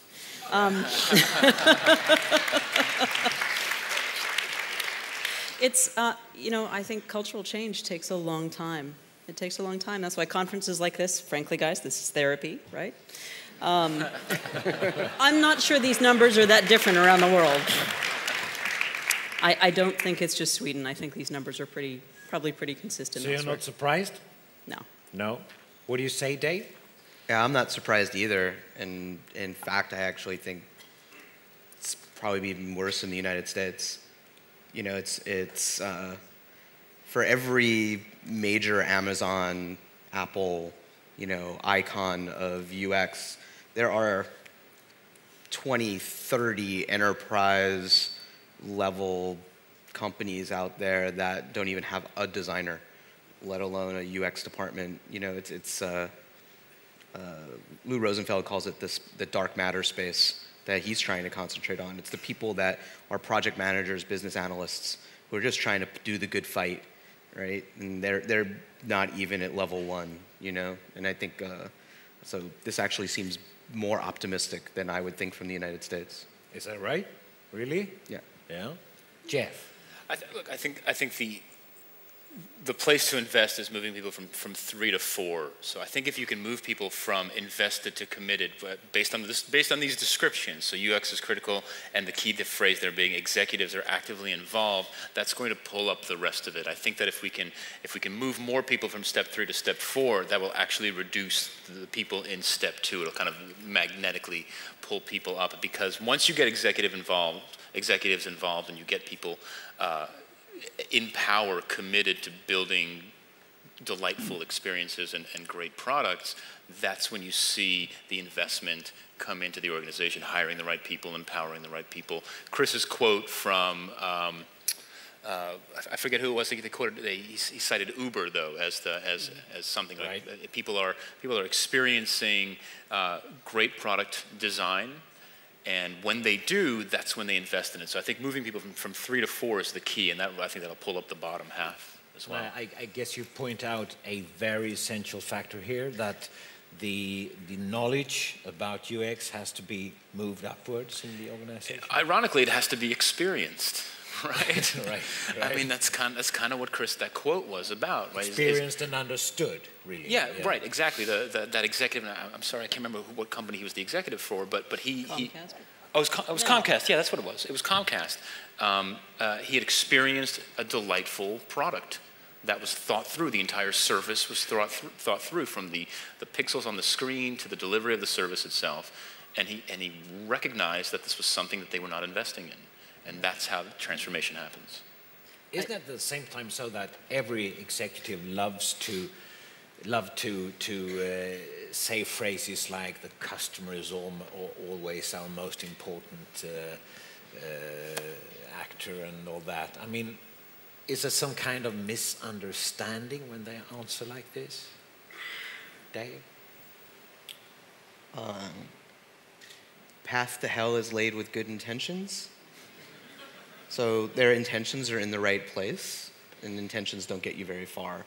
So I think that there's, it's that same make it like my iPhone kind of stuff where, yeah, I can see Uber and I can see iPhone or I can see Amazon and I can say I want that without knowing A, how that came into existence, and B, how that would translate to my context. So I think it is about the understanding piece that you were alluding to, that really is challenging. And I think the other thing is the misunderstanding of customer equals purchase activity, right? So they're focused on the point of purchase a lot, as opposed to everything that surrounds that kind of stuff. Kim, anything to add there? I would say that the intent may be genuine to get better at doing this stuff. And I think what people don't understand is that this is not like installing a new phone system. It's not just a plug-and-play operation. It's a deep cultural change. Yeah. And so they're in a phase that I think of as bargaining. If I have the salad, I can have the chocolate cake. and they think that UX change is going to be easy. And this is a natural phase that everybody goes through on their way to really getting good at this stuff. So it's not necessarily discouraging. It's just normal. Yeah. Should we take a look at the results from the ELO ranking then about the question we asked before the break? What do you find most challenging when organizing teams to create great UX? Okay. Time and budget gets higher priority than securing great UX. Managers lack understanding. The team has limited mandate. Not all. Just read it through quickly and digest and see what is your direct reaction to this. Look, I think this speaks directly to what Kim was just saying, is that an executive experiences something delightful and says, make us the Uber of cable television services, and then they go through and they realize, oh, this is really hard work, and we have to actually invest in this, and the cost becomes evident in there. And so the challenge for the folks who are in leadership positions within those organizations is to then translate the conversation from, oh, we're hiring another designer, to what is the business reason that we're actually going to invest in this? Where is the ROI? I hate to be the guy who keeps bringing up lean and agile, but if you've read The Lean Startup, Eric Ries wrote a book called Lean Startup a couple of years ago. If you've read that book and you're a UX person, there's a significant chunk of that book that is user experience work that he describes: customer research, prototyping, interviews, right? Those types of things. And the reason why that book was so successful is because he wasn't a designer or a researcher or a UX person. He wrote a business book in business language targeted at a business audience. And I think that's the language of the conversation that we need to have once they've experienced great experiences. I keep saying experience. But once the light bulb has gone on and they're thinking about investing, we have to have we can't continue to talk about pixels and animations and transitions. We have to talk about business, because that's what matters to these folks ultimately. Dave, would you have answered like this? I was doing it, and mine was pretty close to this. I think, yeah, I mean, one or two things flip-flop, but definitely 1 through 7 is pretty much exactly what I would have where that is. In my organization, the location stuff is pretty important, and technical domain knowledge is, because it's such a technical tool, gets in the way a little bit more. But those top 7 things are still issues in one way or another. Yeah. And what about you, Kim? I would say the top 5 things on the list all say the same thing to me, which is the organization doesn't value user experience. And so that's not at all surprising to me. And I think the rest are tools and training and process, which are all very manageable things. So all 5 of those first ones, that's the work. That's the work, is getting people to value what we do. So if we take this away now and sort of start the discussion from the beginning again. We have heard today, so we can change slides whenever you like, back to the names. We've heard from you earlier today, Kim. We've heard from you, Jeff. And you have told us a lot about obstacles, problems that you run into. Let's take the other angle and say you start building a really good, innovative team for a very interesting project. What are the core factors you're looking for when you start off, Jeff? Well, I mean, that was the crux of my talk. Was the answer is the 40-minute version answer to that question. But at its core, it's providing teams the resources, the autonomy to make decisions based on a continuous conversation that they are having with the market and then with the business as well. So it's empowering the teams. It was number 3 on that list, and giving them the authority to make the decisions, because ultimately they're the closest to that feedback. They're the closest to the customer. They are usually the most qualified people to make those types of tactical decisions. And that's the key. If you can give them that autonomy, everything else will fall into place, process and tools and so forth. There's a trust there, an implicit trust from the organization that says, we trust you to make these decisions. We know but they're small decisions. So if we're wrong, at the very least, the impact won't be catastrophic. What do you say, Kim? Well, obviously I would start with the culture, because you're generally not, most of us don't get to design a team from scratch where there's no existing culture in the organization. So one is being culturally sensitive. Generally agree with what Jeff has said. The other thing I would add is that I think we have to consider our team structures based on the kind of design problem that we're solving as well. For example, I wouldn't use the same team structure in terms of skill sets to design a giant, sprawling enterprise resource planning platform that I would use to design a mobile phone app. Because you need a different set of skills. You need people who are really good at details and understanding legacy systems in the one case. You need people who are really good at, say, brand and so forth in the other case. So I think we have to tailor a little bit to the design problem too. And both to Dave and to you, Kim, do you agree with Jeff about the idea of having a certain size of the team, and also the issue about being scattered around or not? I mean, is it really impossible to build a global team, according to what Jeff said? I'm going to fall on the "it depends" line. But I know I can speak to my context, which is a 15-year-old enterprise hardware system integrator software company blend of things. And the issue on team size, that one I can kind of see, but at a certain point, you're creating hierarchy then, because there are so many moving parts in my system, like the enterprise. It's the environment she was talking about just a second ago, where there's just we're building an ecosystem of platforms that all need to have a consistency to them, from customer facing to support facing, and at a certain point they break down into little chunks that can then work for 8-person teams, but those 8-person teams have to then know what their chunk is doing. But then there's the other, so you start building a pyramid, and what I've noticed is the pyramid's not actually helping that much. It's starting to create information flow problems as well. So the scale issue is, I think, a problem that hasn't been solved as neatly yet. Definitely not in my organization.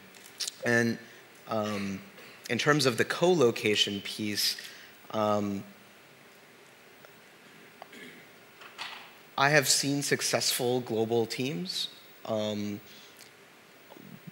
But even when one sleeps, when the other don't. Yeah, but what I haven't seen is successful design teams globally. There's something about, and this probably speaks to my interpretation of what Jeff is talking about, which is that if you want to be creative with each other, you really need to be awake at the same time. And I would say in person, the transparency that is required, the passive openness of that kind of open collaborative, it just is so much stronger when you can do that. However, the global economy is real, and there's real reason to hire globally, to get new insights that you wouldn't get if you hired globally and brought them in, or didn't hire globally and just hired locally, that are important to creativity as well. And I think that there's a real opening for tool development to enable distributed creative teams better. So, Kim? I would say that I agree with the core principle, which is that you want the smallest team you can manage that has all the expertise you need on it. But I think one of the keys is that the way you formulate that team is going to vary by culture. And so one thing I've had good success with is in layering teams. In other words, making the outside boundary of the team somewhat fluid.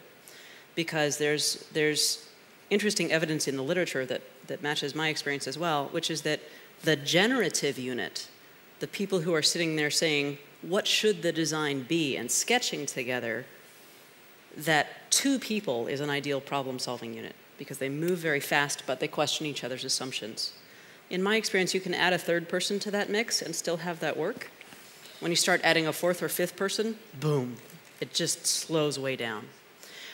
So I like to think of it as kind of the avocado model of teams. At the core, there's the generative unit.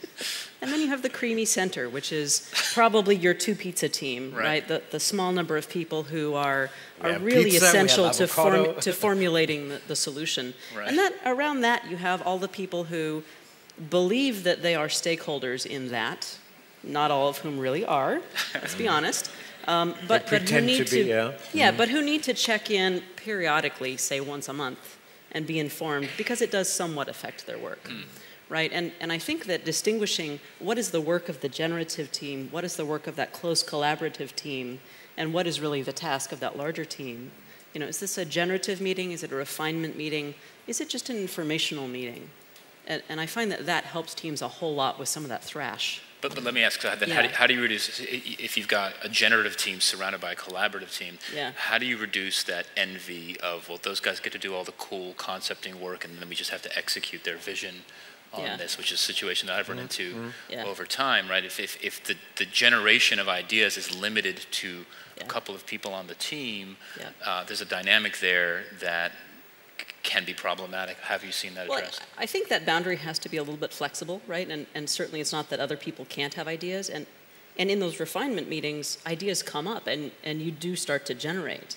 But I think sitting 8 people down in a room saying, okay guys, let's draw on the blank whiteboard all together, I think when you're trying to work through complex interactions, oh my God, that's slow. Well, I mean, fair enough. The facilitation plays a role in those meetings as well. Sure. Right? But I think often that's also a very expensive meeting when you're doing complex design too. So, is it more of a pomegranate instead of an avocado? Where there's lots of generative teams, and they mix and match, and so there's more than one seed even within the 8, and they get to move, and then you find moments to combine. Again, I think it depends on the nature of the design problem, right? I think if you have simple, self-contained design problems, that's one thing. I think if you have a really big, complex product, I think that's different. And I think that sometimes that small team structure gets a little brittle when you have a big, complex product, too. So. It's interesting to bring it up really quick. I just want one last point. I don't have a produce-based metaphor for some other food will do. But I do talk a lot, when I do work with companies, I do talk a lot about orbital teams. So not unlike, it's a model. So when you said avocado and you described it, it resonated with me a little bit because the orbital model that I have is that the nucleus is the core product team, right? At the very least, it's product design and engineering.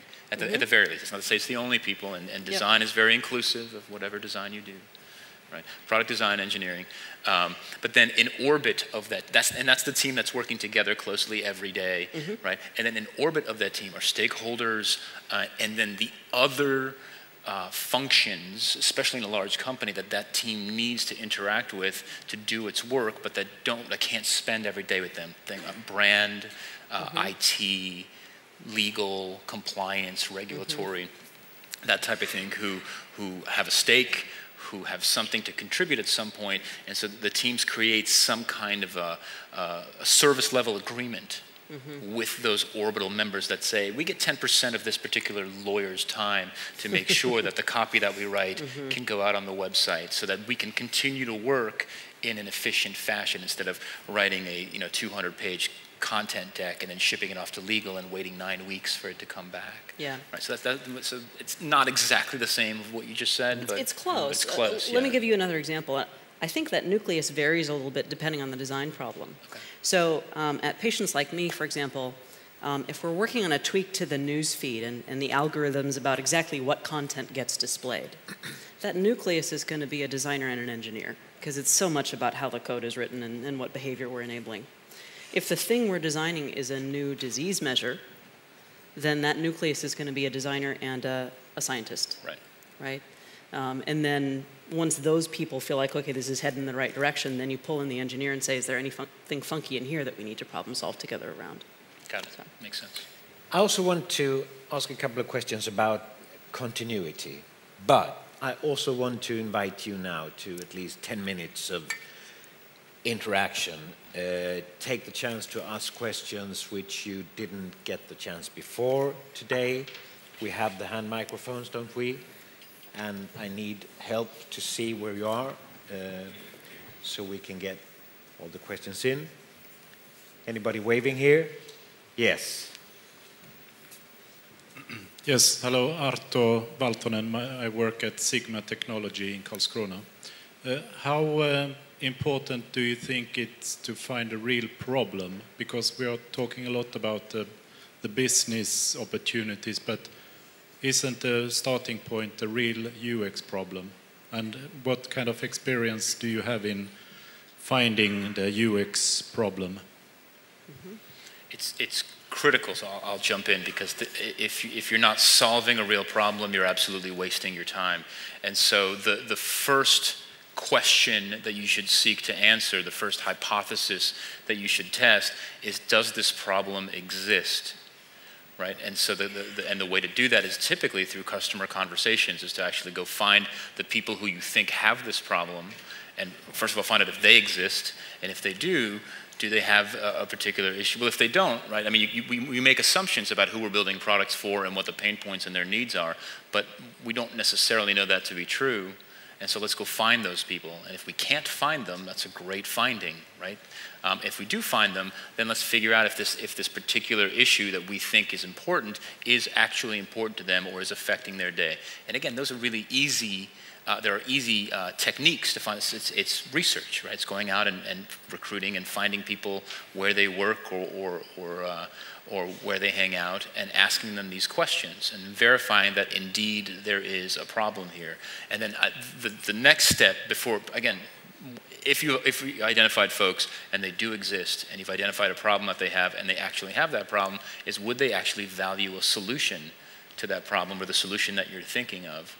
Right, because I mean, maybe it's, yeah, we have this problem, but it's fine. I've figured out how to work around it, and it'd be pretty tough to shift me off of the life hack that I've built in to do this. Right, those are the initial sets of conversations. Your comment, Kim?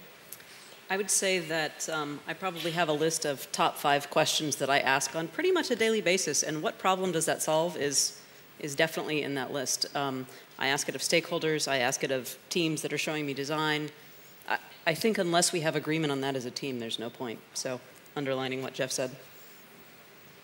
I concur. Dave also? I concur. +1. Okay, one more question here.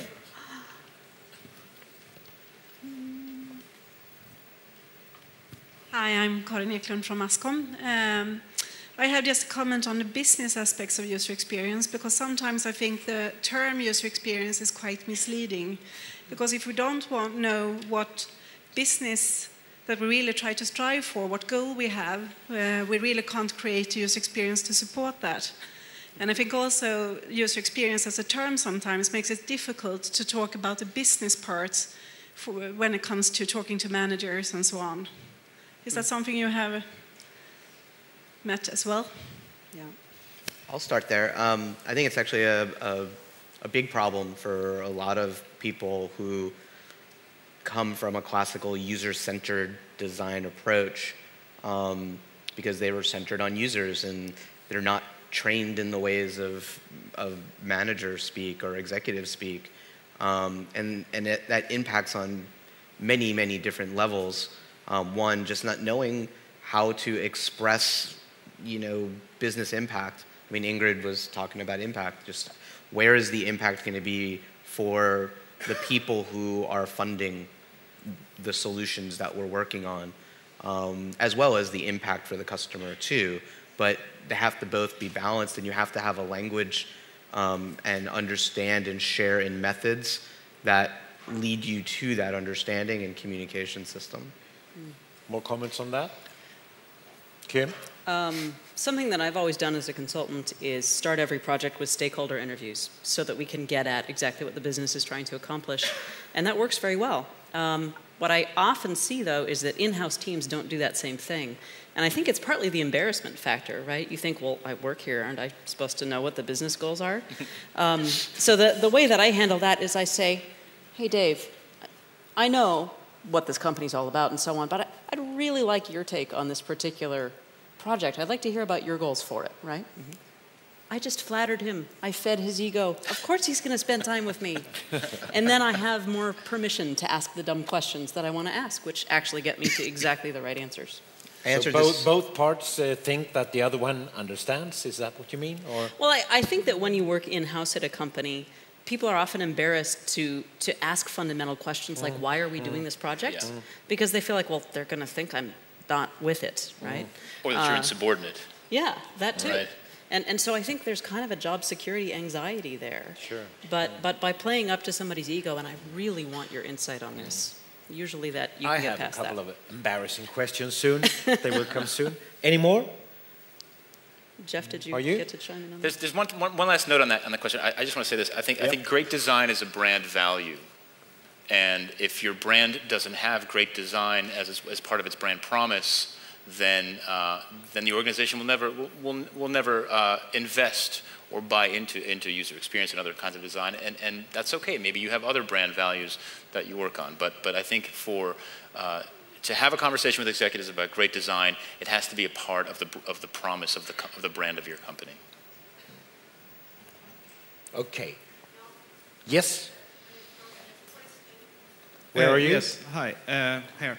Mats Björkgren, working at Elekta. I'm a part of a UX team, and we work all agile and so on. We have worked for a long time here in Sweden, but in the US they have just started. But my real question is, on co-location and distributed, I mean, I like the UX team should be in one place. That would be really good for the UX team. But on the other hand, to gain acknowledgement and get buy-in from the people, we have to be at both sites, or actually more sites. But do you have any suggestions how to make that way off, or what do you say? How to think? Do you understand? I'm not sure I understood, but you did. Well, I think, if I understand you correctly, you're asking about the trade-offs of, do you keep the whole UX team together, or do you distribute them because the rest of the team is split up? Is that right? Yeah, or to gain, to get buy-in and to get people to understand the value of UX, you have to have people present at that site. Otherwise, they never see us. Okay. But on the other hand, then we will be split up. You know, in my experience, the biggest barrier to the biggest reason, I think, to have co-located teams is about trust. And it's about, do I know Jeff well enough and trust him well enough that, of course, I think to ask him this question. It's kind of the out of sight, out of mind issue more than anything. So for that reason, I would rather split up the UX team and put them where the other folks are, because I think for us as UX folks, it's easier for us to trust because we understand how we all think for the most part, whereas, say, an engineer may not. So that's probably the choice I would make. I don't know if you guys differ. Agree.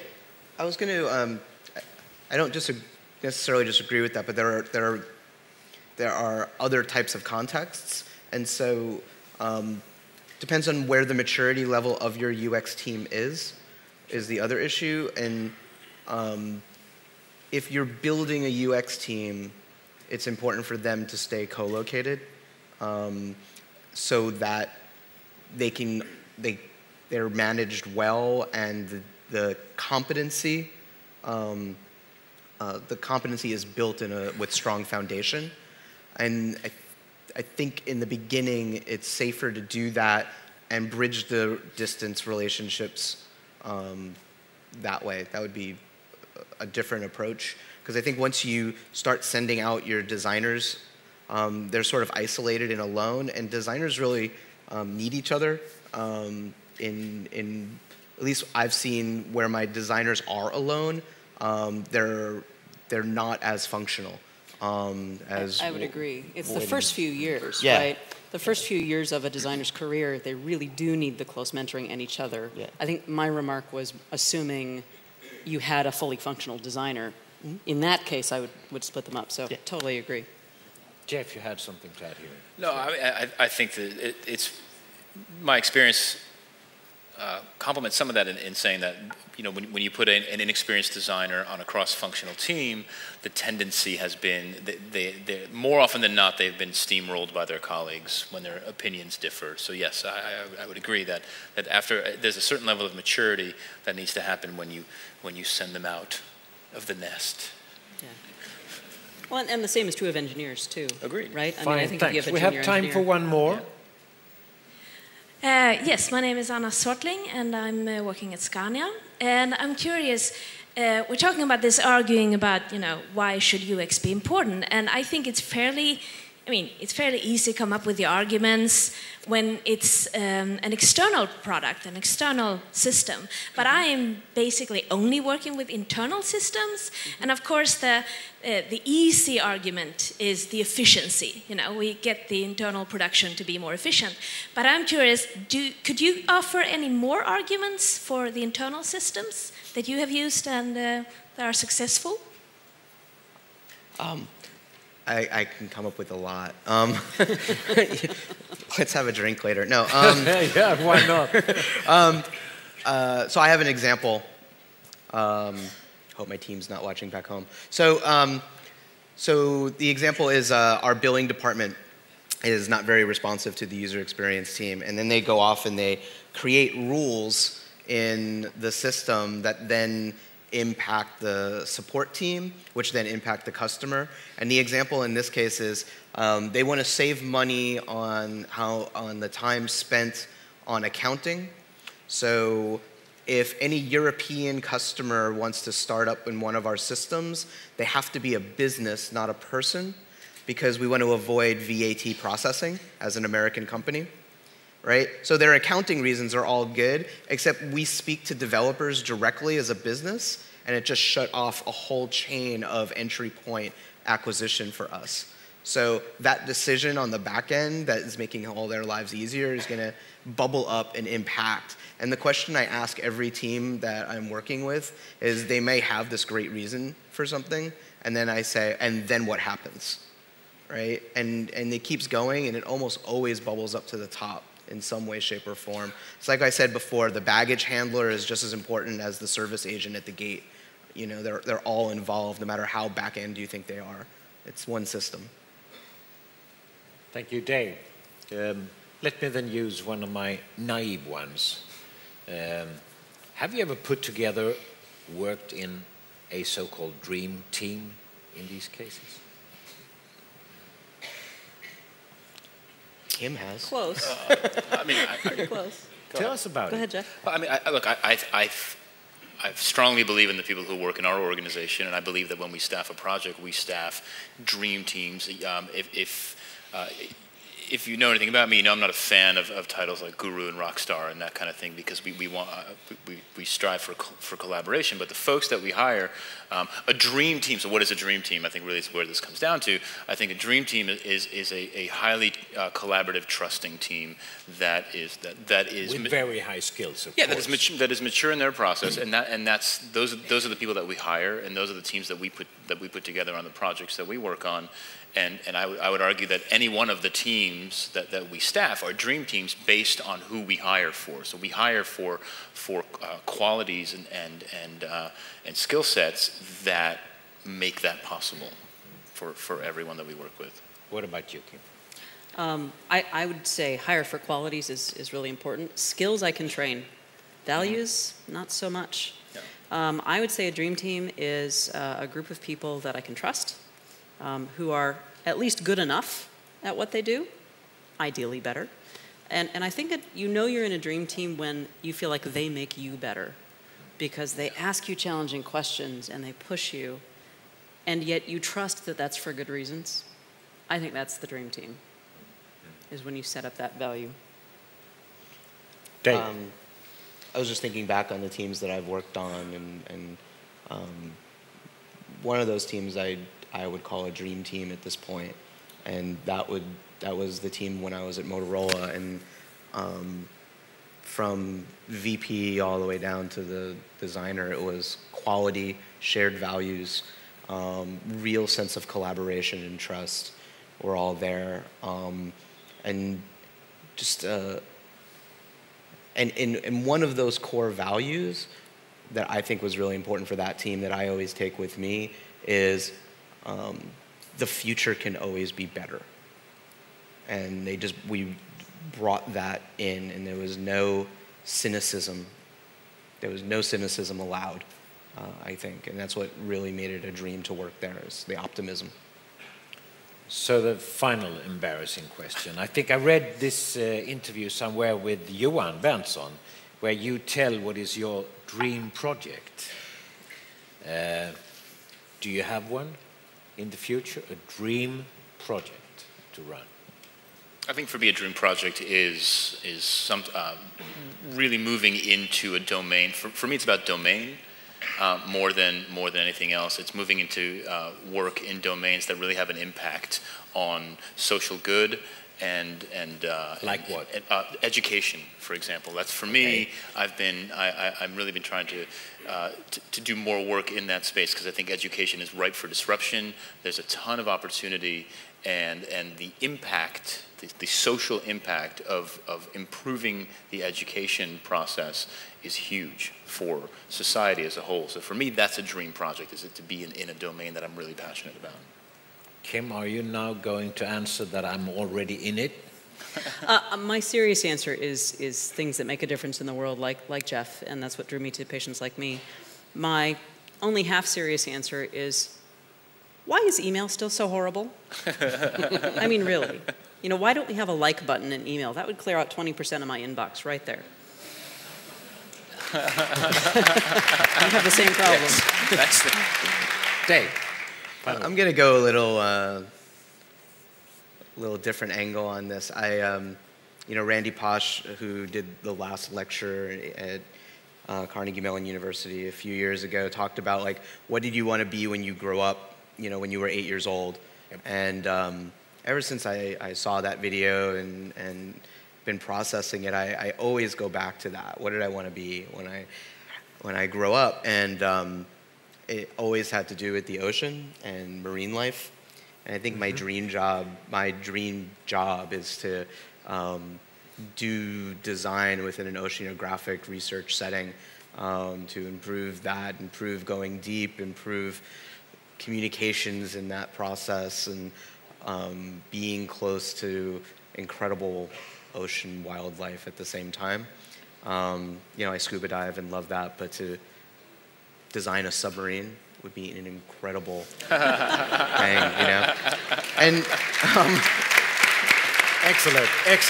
So yeah, that would be you know, it would just be incredible to be a part of a team that was doing that kind of work. You're a man of such small ambition, Dave. Right. You want to change email. I can't think of anything more ambitious than that. I thought you were going to say you wanted to open up a seafood restaurant. You see what this proves? Stupid questions always get good answers. Right. Thank you very much, Dave Malouf, Kim Goodwin, Jeff Godhealth. Thank you very much indeed.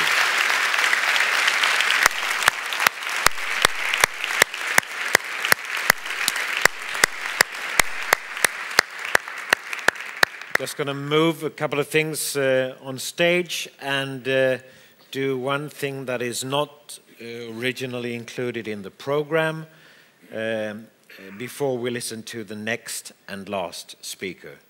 I'd like to just make sure that everybody knows who's behind this event. Can I see Pia-Karin somewhere? Where are you? Are you there? Could you please rise? Pia-Karin Åkesson from In Use. She's one of them. Second one is Johan Berntsson. Please rise. The brains behind the arrangement. And then I would like to invite Jeanette Lindblad up on stage here a little while, please. So put down your computer and come up here.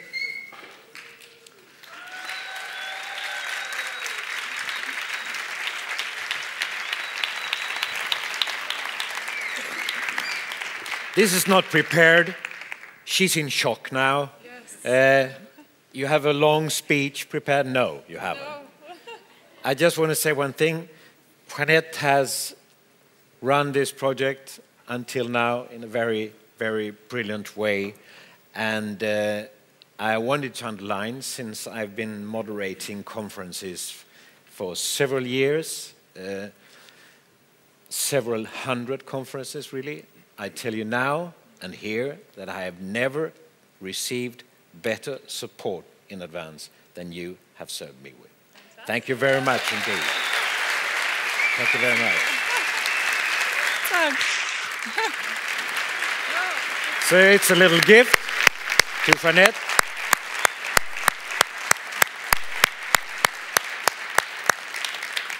The book is 100 svenska ledare berättar. 100 Swedish managers tell their own tricks and ideas about good management. I think she's proved already that she knows it, but could be a little more inspiration.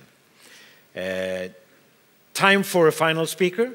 I would call it something like a closing keynote, really. So we won't do a Q&A session afterwards. This is something you should all gather around and think about afterwards. And then I guess Kjell will just close the conference after that. It's interesting, it's great to have our next speaker here. And I would like to get the sign up already, yes, with his name, and it doesn't say a title, but he's a product lead at Twitter. And the reason that we get the name before we get him up is that we will have a little lesson in pronunciation now. Because you don't know how it should be pronounced, do you? A couple of you, perhaps. So I've learned from his own writing that if you say Ken plus with and then take away the W, then it's going to be correct. So we only say the first name, and you're going to help me to call him up and welcome him. So you're going to say after me, welcome Kenneth. That's Ken without the W. Okay? You got it? Welcome Kenneth Bowles. But you don't say the last name. It's just a pronunciation. So, as at school, please say after me, welcome Kenneth. Welcome Kenneth. There you are. Kenneth Bowles.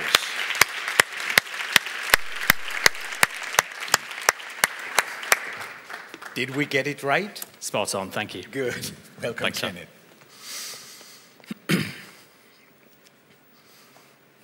Hi, everyone. I'm going to start with a small warning that there will be some politics in this talk. And how can there not be? How can you untangle politics from the idea of ethics, or even the idea of design? What I will say is, hopefully, even if you disagree with my conclusions, that at least you will accept or respect some of the questions that I ask in this talk.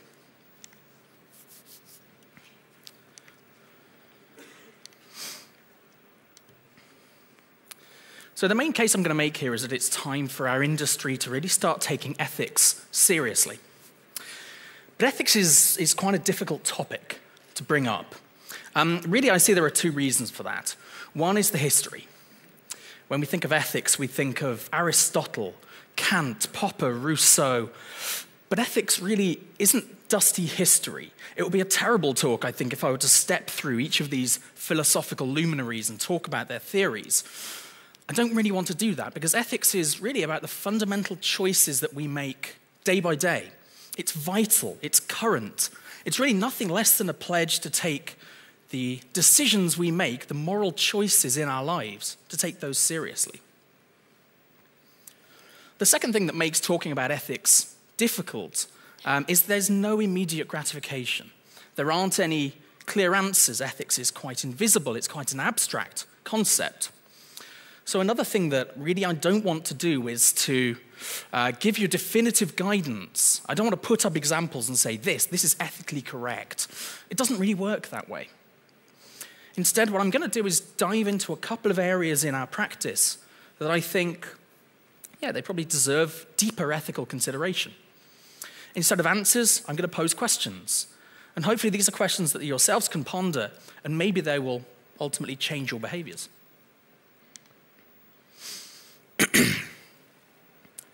And one of the ideas that comes up in ethics a fair amount is this idea of playing God. It's a good entry point sometimes to ethical discussion. And when we talk about playing God, usually we're talking about where technology intervenes in patterns of life, conception, genetics, that sort of thing. Now, we can abstract this. We can say, really, we're talking about any technological interference with the natural order of things, what would otherwise have happened without us intervening. So some examples of this might be genetic modification of a fetus, or selectively breeding dogs for desirable traits. Let's take that further. How about designing and developing medicines, the sort of medicines that mean that I didn't die from asthma as a child? How about if we design a lightning rod and we install it next to a football pitch so that during a thunderstorm, the football players aren't electrocuted, aren't killed? Let's take that even further. How about designing a table that prevents a vase from falling under the influence of gravity? My point here is that there are shades of grey. And it is, I think, accurate in some ways to say that design is the act of playing God. Our products intervene in our environments. They change outcomes. So the ethical challenges of affecting the natural order of things, a lot of those really, to me, are design challenges. Let's have a think about physical space. Physical space is shaped by a relatively select few: councils, architects, planners, governors. They create the destinations. They create the football stadiums, the shopping malls, the offices, the residential zones. They also create the route options, the transport infrastructure, roads, motorways, trains, footpaths, for us to get between those destinations. Now, in physical space, there is quite a strong democratic influence on these decisions. There's things like planning approval that these people have to push their applications through. There are accessibility laws about who can access that physical space.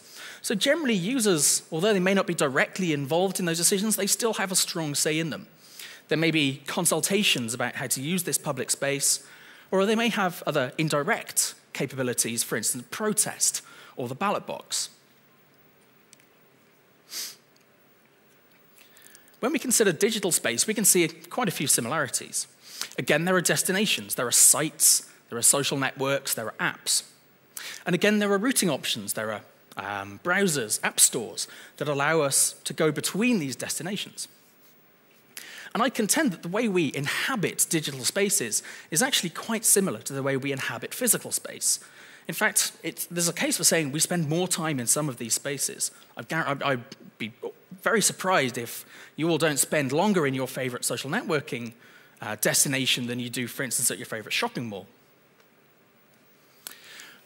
Where digital space differs is that these spaces are far more under private control. Companies mostly make these spaces. They dictate how they can and should be used. They set the acceptable rules, the rules for acceptable behavior within those spaces. Generally, I think there's less of a democratic influence on digital space.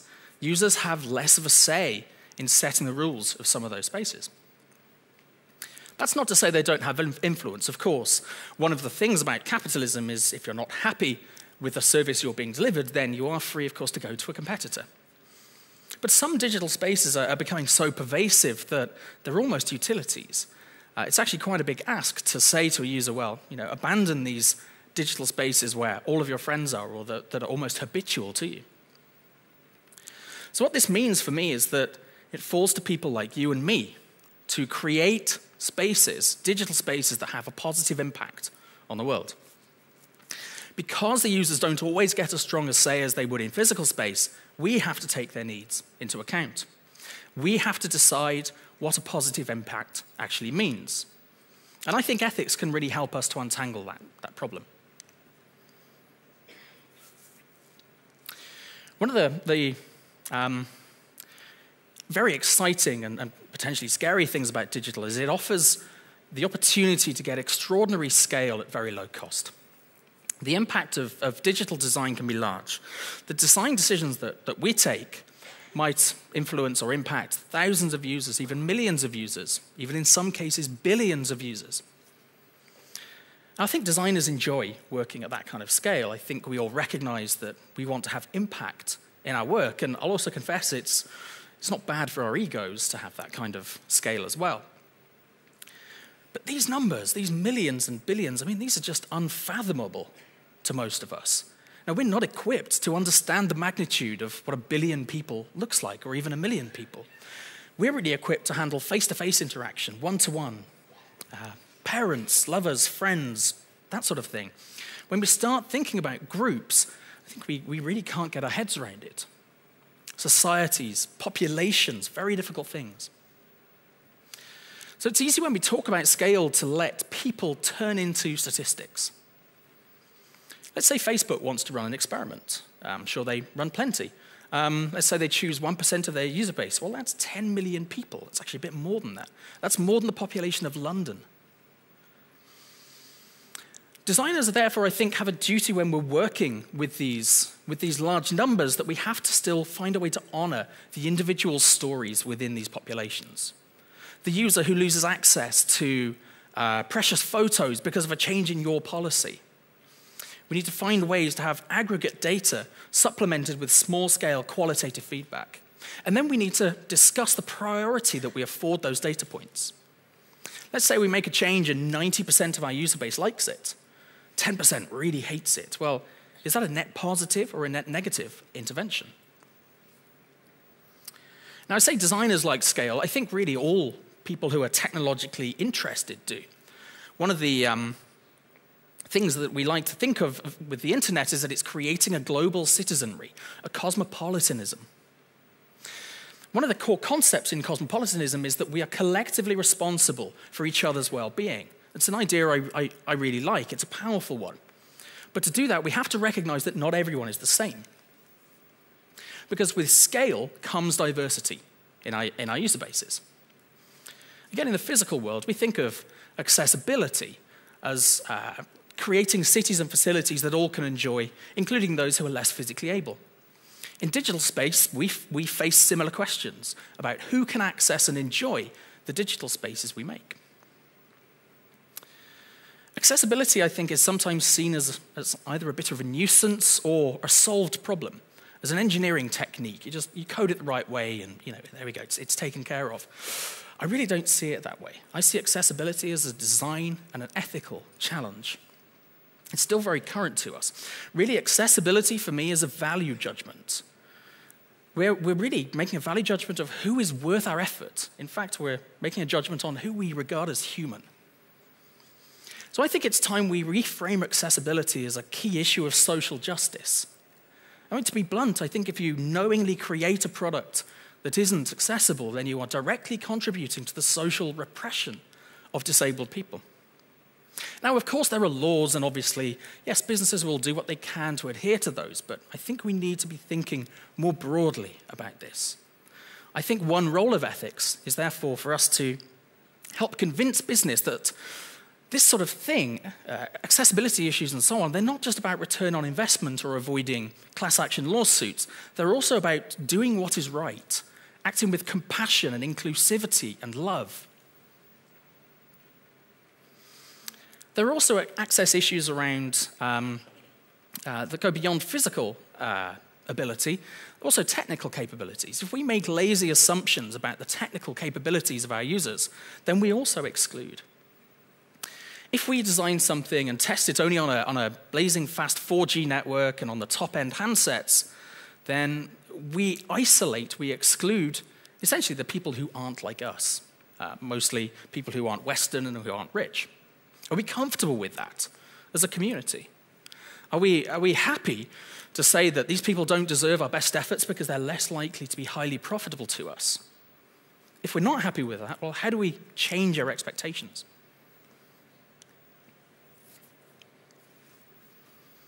Another ethical crunch point for design is the issue of persuasion.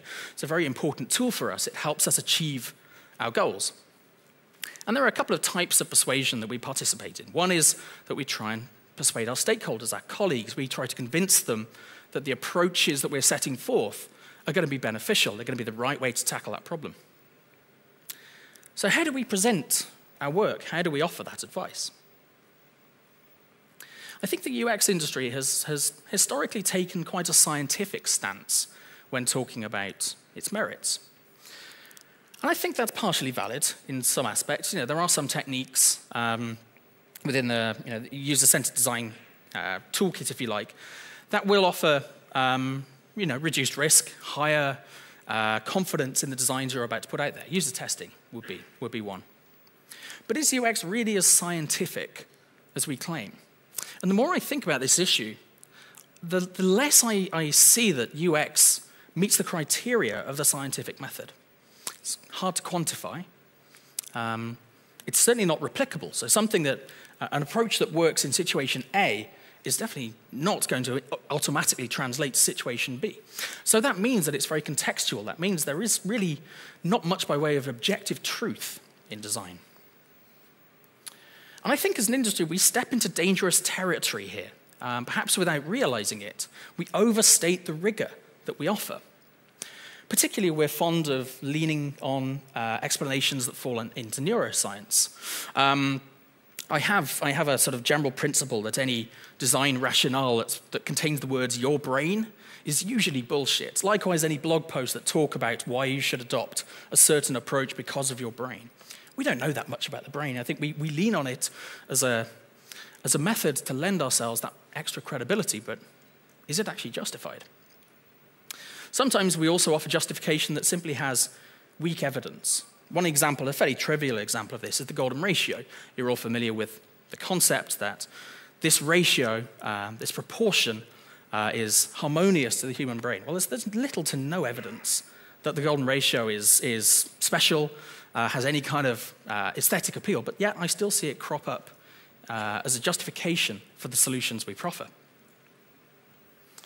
So is it really right for the UX design community to use scientific associations to its advantage? And what role does it really play? Is it really to build trust, or is it instead to mythologize the craft, to create a wall of esoteric legitimacy that actually keeps others at a distance? Now, honestly, I think it's probably both. The ethical designer for me is someone who's aware of that challenge and who speaks with honesty about the rigor that she offers. Now, the better the designer, the more I mature within the field, the more I feel that the better designers are the ones who are less categorical with their language. They're the ones who call it a hunch, if it is a hunch. The great thing about that is it offers headroom for certainty. When you are convinced that this is the right approach, you have that leeway and people will listen. Another place that we persuade is obviously when we're talking with customers. We try to convince them that adopting our product will be beneficial to them. Now, all design is persuasive to some extent. I understand that.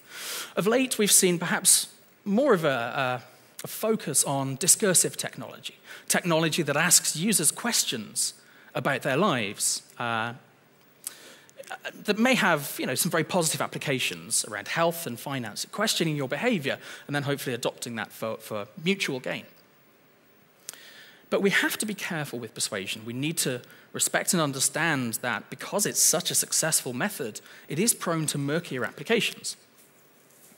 Now, one way that persuasion manifests itself is what I call experiencizing the trivial.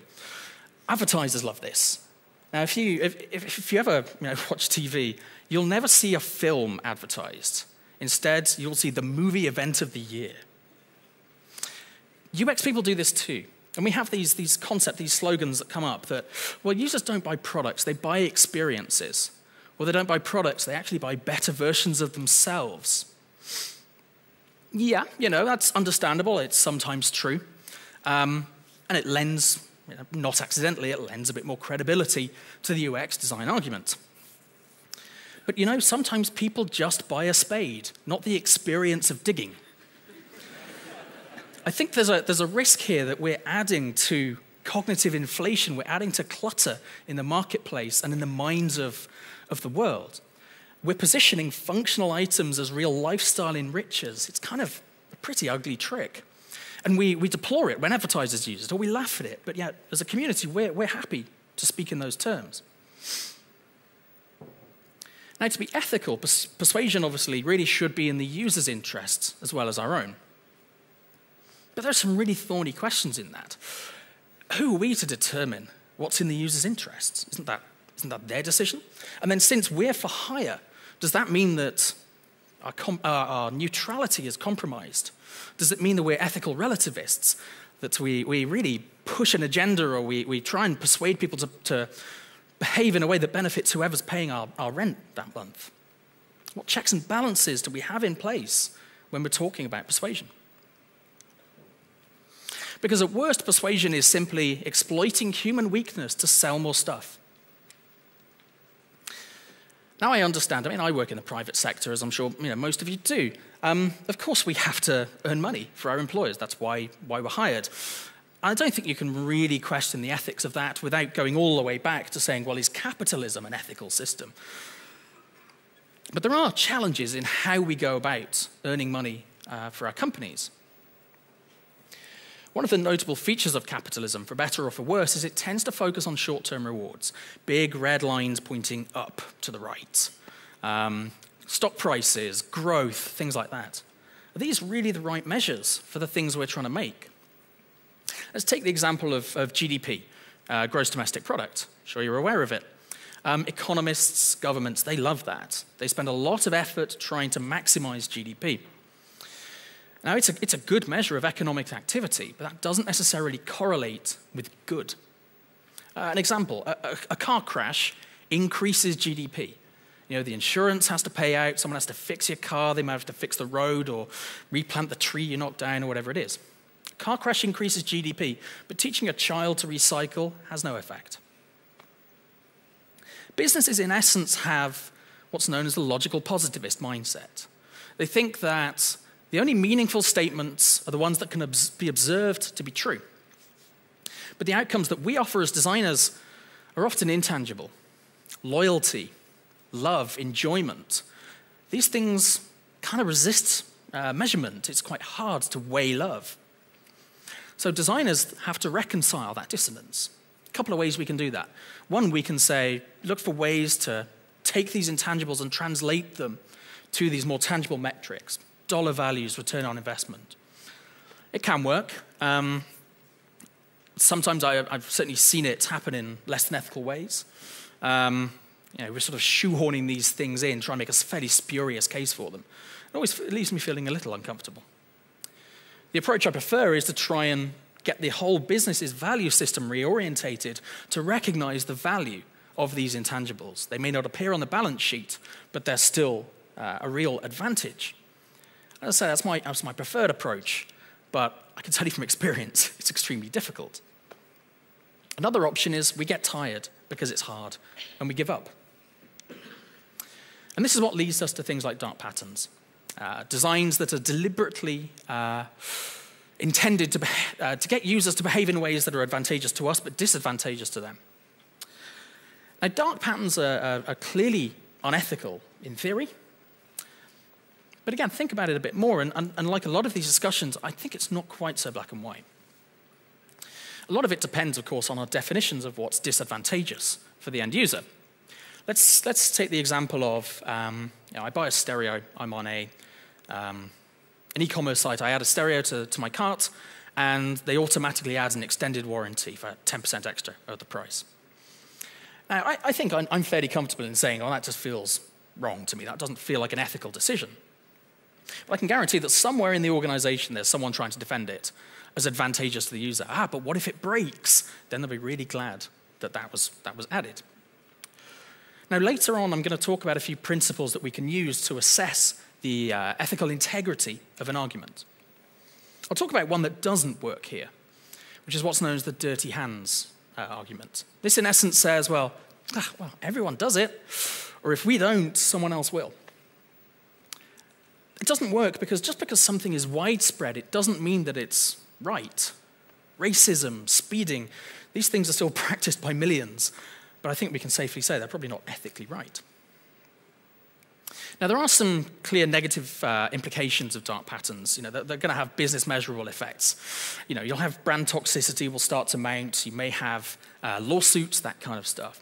But until regulation hits, and hopefully it will hit fairly soon, a lot of these arguments fall to designers. And I think those discussions demand eternal vigilance because the company that practices dark patterns really, for me, has a somewhat askew value system. And so you can suppress this dark pattern, but you can guarantee that they'll try and come up with more further down the line. So these are not easy debates. What, for instance, do we do if the business says, we understand the negative impact, we've measured it, and it's still smaller than the gains, so we're going to go ahead and do it? What if the change we see is not under our direct control? We see it happening somewhere else within the organization that we don't really have any influence over. What if we're told you do this or you lose a job? In essence, do corporate pressures amount to diminished responsibility for us as designers? It takes a lot of determination to argue these cases, but I think perhaps we should. Another topic I'd like to talk about is disruption. We know that technology is terrific at killing the middleman. That's one of its primary functions of late. We've seen that mostly in media. We've seen video stores go bust. We've seen record labels fold. We've seen newspapers have to cut their staff. We're now starting to see this in other industries. We're starting to see financial lending, taxi services, hotels all come under the wave of disruption that technology is bringing. Is disruption a positive thing? We frequently assume it is, and I think if you read the tech press, it's almost taken as a guarantee that, yes, this is a good thing, this is progress. And it may well be a good thing. But if it is, we need to recognize the politics that are implied by that belief. We often deride or shrug our shoulders at the victims of disruption. Well, they're enemies of progress, or it's unlucky, but they're kind of irrelevant these days. But the truth is that disruption usually, or often, hits a certain type of people hardest, and it's often low-paid service workers. And we create unemployment for them. We create shrinking markets, shrinking wages. And in return, it offers a bit more convenience for the rich and for the middle classes. If we're not careful, disruption really becomes a flow from labor to capital. It becomes a vector for inequality. Disruption also sometimes means selectively ignoring inconvenient laws. We see this with some instances of that. What doesn't get discussed, of course, is sometimes those laws are there for consumer protection. But that sort of issue is rarely discussed because it's seen as anti-progressive. But again, I think the ethical designer is one who can stop and consider the impact that we're having, the human, individual impact that our disruptive technologies might be having. And of course, we have to talk about the most pressing ethical issue of modern times. I think everyone in this room recognizes the severity of the problem that climate change offers. Just on Monday, the IPCC released the results of its latest meta-analysis, and it concluded that the impact of climate change is now severe, pervasive, and irreversible. During my research for this talk, I stumbled across an idea from Slavoj Zizek about oil, and it's really stuck with me. And he says, well, oil is the result of a historical planetary catastrophe. Life was wiped out, it was extinguished, and eventually broken down into a convenient, flammable liquid. And we're blind to the macabre irony of this situation, that we're using that very same stuff to potentially bring about another potential planetary catastrophe. This quote, which was, it's by Victor Papanek, but it was Mike Montero who drew it to my attention. I think this sums up designers' role in the environmental degradation that we've seen. Sums up quite well. There are professions more harmful than industrial design, but only a very few of them. Designers have directly contributed to climate change. We have designed and manufactured the gas guzzlers, the poisoners, the pollutants, the landfill. I think it's right that the design community shoulders a significant amount of blame for that, for the future. And that future potentially looks fairly bleak. Rising sea levels, crop failures, mass migration, severe shortages in energy and water that could potentially cause human conflict. How on earth do we respond to that? Can we redeem ourselves? I'm not wildly optimistic, but of course I think we have to try. I now believe the main purpose of design over the next 50 years is to help humans survive the subsequent 50. It's tempting, I think, to think that we digital folks are off the hook because the raw materials we work with here, they're bits and pixels and electrons, they're intangible, they're not damaging in the same way. Not so fast. I think there are some counter-arguments. One being that the tech industry, we pursue some of the most aggressive upgrade cycles in the whole of consumer goods. Think of the number of devices you've owned over the past 10 years. Where are they now? What have you done with them? Where have they ended up? To create great user experiences, we tend to target top-end devices. We say, well, we need those facilities, those capabilities to achieve what we're striving for here. That, of course, helps to encourage people to buy those latest devices and to get rid of the old ones. Is fantastic UX worth the landfill? Is it worth the environmental degradation that causes? Are we comfortable being the agents of obsolescence? My second counter-argument is, of course, everything that we build runs on electricity, more or less. It has this wonderful invisibility. It convinces us it's like air. It's almost not real. But of course, it's still using the same fossil fuels, the same energy sources. It just hides the damage further upstream where we can't see it. My third point is that sustainability isn't just about conserving manufacturing resources. It's also about building things that last so that manufacturing cycle is called into action less frequently. You may be familiar with the Future Friendly campaign. It's a campaign for sustainable digital product design.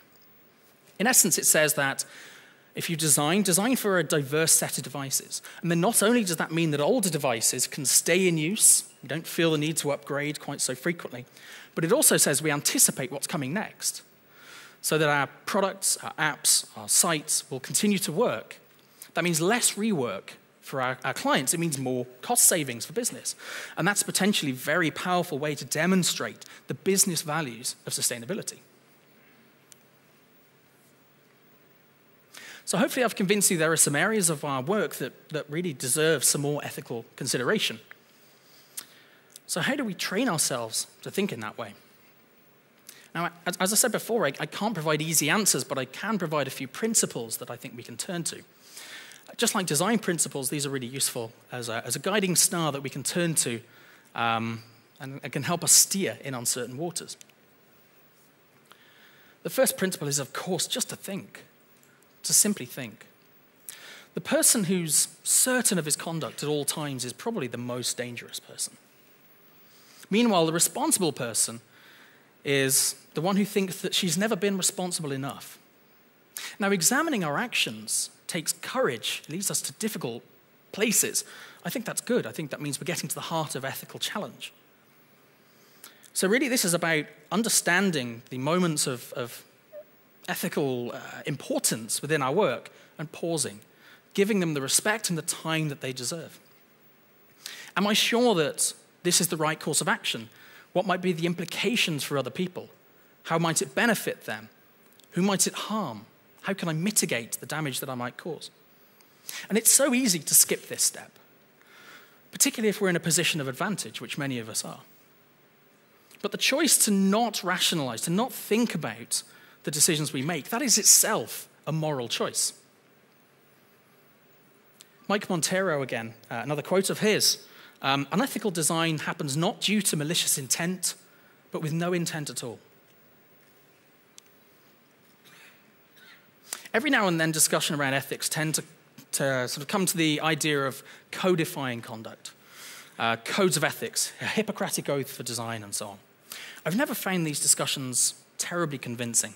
I think ethics requires a little bit of mental fluidity, and codes require maybe a bit too much specificity.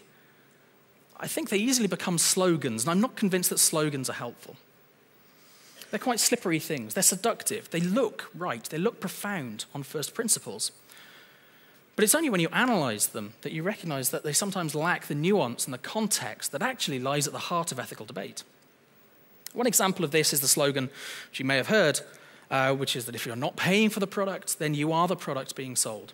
Now, I'll confess I have a bias here. I work for a company that offers a service that's free to use. But is that statement really valid? Does it hold up to any kind of rigorous analysis? The implication is that all non-paying business models are somewhat unethical. So that would cover some newspapers, buskers, bloggers, social networks, TV channels, search engines, financial advisors, comparison websites. Are all of these, by induction, are all of those unethical practices? Also, again, I think we have to recognize the politics inherent within that statement. If we're saying the only wholesome business model is one that the user funds, well, doesn't that rather exclude the people who can't fund it, of the poor, of the developing world, of children, of people without credit cards? What matters, of course, is the value exchange. What are you giving? What are you getting in return? And then what protections are in place in that exchange? That outcome can definitely be negative. It can also be very positive. We need to analyze things on their merits. So this kind of sloganeering, I think, actually demonstrates to me a lack of ethical thought. It's a blanket morality that's applied without consideration of the context of the work we do. I think if we learn to distrust slogans, that makes us more ethically aware people. Another useful technique is to universalize our thought. What that means really is to look at our conduct in the context of wider society. One way to do this is to ask a fairly simple question. What if everyone did what I'm about to do? If my actions were commonplace, would that world be better or worse? It's quite a powerful technique. To an extent, what we're practicing there is utilitarianism. It's the belief that we should judge actions based on how much they offer happiness to everyone involved, or how they reduce unhappiness or pain. And that can be quite a useful concept. It's still relatively highly regarded in ethical inquiry. It's a good rule of thumb, at least, with some limitations. Another useful principle to help universalize our actions is this. This comes from Immanuel Kant, and I said I wasn't going to get all philosophy-ish, but this is the only real quote. Treat humanity never simply as a means, but always at the same time as an end. In other words, this is really about recognizing and respecting that every human being has worth. You can't use someone with no respect for that. Instead, we have to treat every individual as a being with their own goals and work together so that we can all get closer to those things. I actually think this formulation is among the closest things we have to a guiding principle for ethical conduct in our field. I think it covers things like scale and disruption and persuasion and some of those topics that I've talked about earlier. I found it a really helpful formulation to get my head around some of the decisions that I'm trying to make. Another idea is to put your name on something. The original Apple Macintosh 1982 had these signatures. They were the signatures of the Apple team actually molded into the plastic inside the case. These people were so proud of the decisions they'd made and the product that resulted that they were brave enough to put their reputations on the line and say, yes, this is my decision, this is my product. How much of your work would you actually put your name to? I think we live in an era where the cult of the MVP is rising pretty strongly. How much of our work then is rushed or good enough or half-assed or let's just get it out there? Would you want strangers, complete strangers, not fellow designers? Designers, we understand the constraints and compromises. Would you want strangers to know that it was you who made that particular decision that's causing them so much hassle or joy? We can also extend this to other strangers, strangers that haven't been born yet. This is something called the grandchild test. Would you be comfortable explaining your actions today to your grandkids in 50 years' time? I think when we look at history, it's easy for us to be kind of appalled at some of the practices that happened. Slavery, witch burning, apartheid. Now, our ancestors, our predecessors, they may not have been directly responsible, but potentially they were at least complicit. And then what's the difference? Now, I'm really hopeful our sins won't be seen as that great. But will our grandchildren feel that we acted responsibly when it came to issues around the environment or social justice? Finally, I think we have to complete that circle. If we've taken the time to pause and consider the merits of our various approaches, if we've learned to distrust slogans and to really analyze the context of each decision, if we've found ways to universalize our thinking, to put it in the context of broader society and indeed the future, if we've taken then a decision that we're happy to say, yes, I will put my name by that as a decision that I think represents ethical thinking. If we've done all that, then the fifth step is to communicate. It's to talk to others about what we've learned along the way. And obviously, this is my intent today. I think it's about time that we started to talk far more seriously about ethics. I think it's time that we identify peers and colleagues who do. And they do already. There are people who are really chasing these ideas down. They're committed to doing the right thing. Some of these people are actually in the companies that get the worst press. We need to find those people and embrace them and cherish them. And they, in turn, can nurture our own ethical thinking. So I hope in some small way that I've inspired you to start talking and to share your thoughts with others. Blog posts, perhaps, or talks of your own, maybe form ethics committees, things like that. That way, we encourage others to think about the ethical implications in their own work, and the previously invisible will eventually become blinding. Thanks for your time.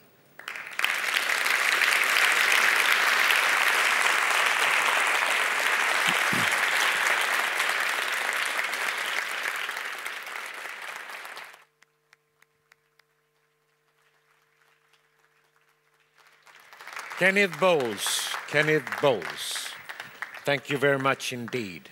I just want to remind you about a couple of things before we close the whole session.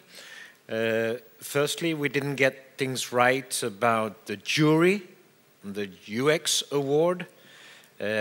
So I just want to add then that Jonas Söderström was already mentioned, Johan Berntsson also, and Ingrid Dominguez. Also included in the jury is Anna Bager from Interactive Advertising Bureau and the serial entrepreneur Alexandra Bylund. That's the jury of the UX award. I also want to remind you that Tweaky and Oscar out there, they still have some giveaways left if you hurry with usability, remote usability tests. And I also want to say that the mingle will start soon, and it's down in the gallery where you registered. And added to that, I can also say that Kenneth was originally a Welsh saint. Thank you, Kjell Persson. That's it. That's it. Presentations will be up on the web, from Business to Buttons web. I don't know how soon, but very soon they will be up there for you. Also, we as a community, UX community, we need this type of conference, if not for therapy. So we will be back next year. A date is not set. We will decide on that quite soon. But if you want to register and have first notice when we have decided the date, you can go on the website and you can just put in your email address and you will have notice as soon as we've decided on the date. So please mingle out here and have a drink and talk and stay for a while if you want to. And thank you for coming here and sharing this day with us. So Great UX is here. Thank you, and I'll see you next year. Right. Thank you.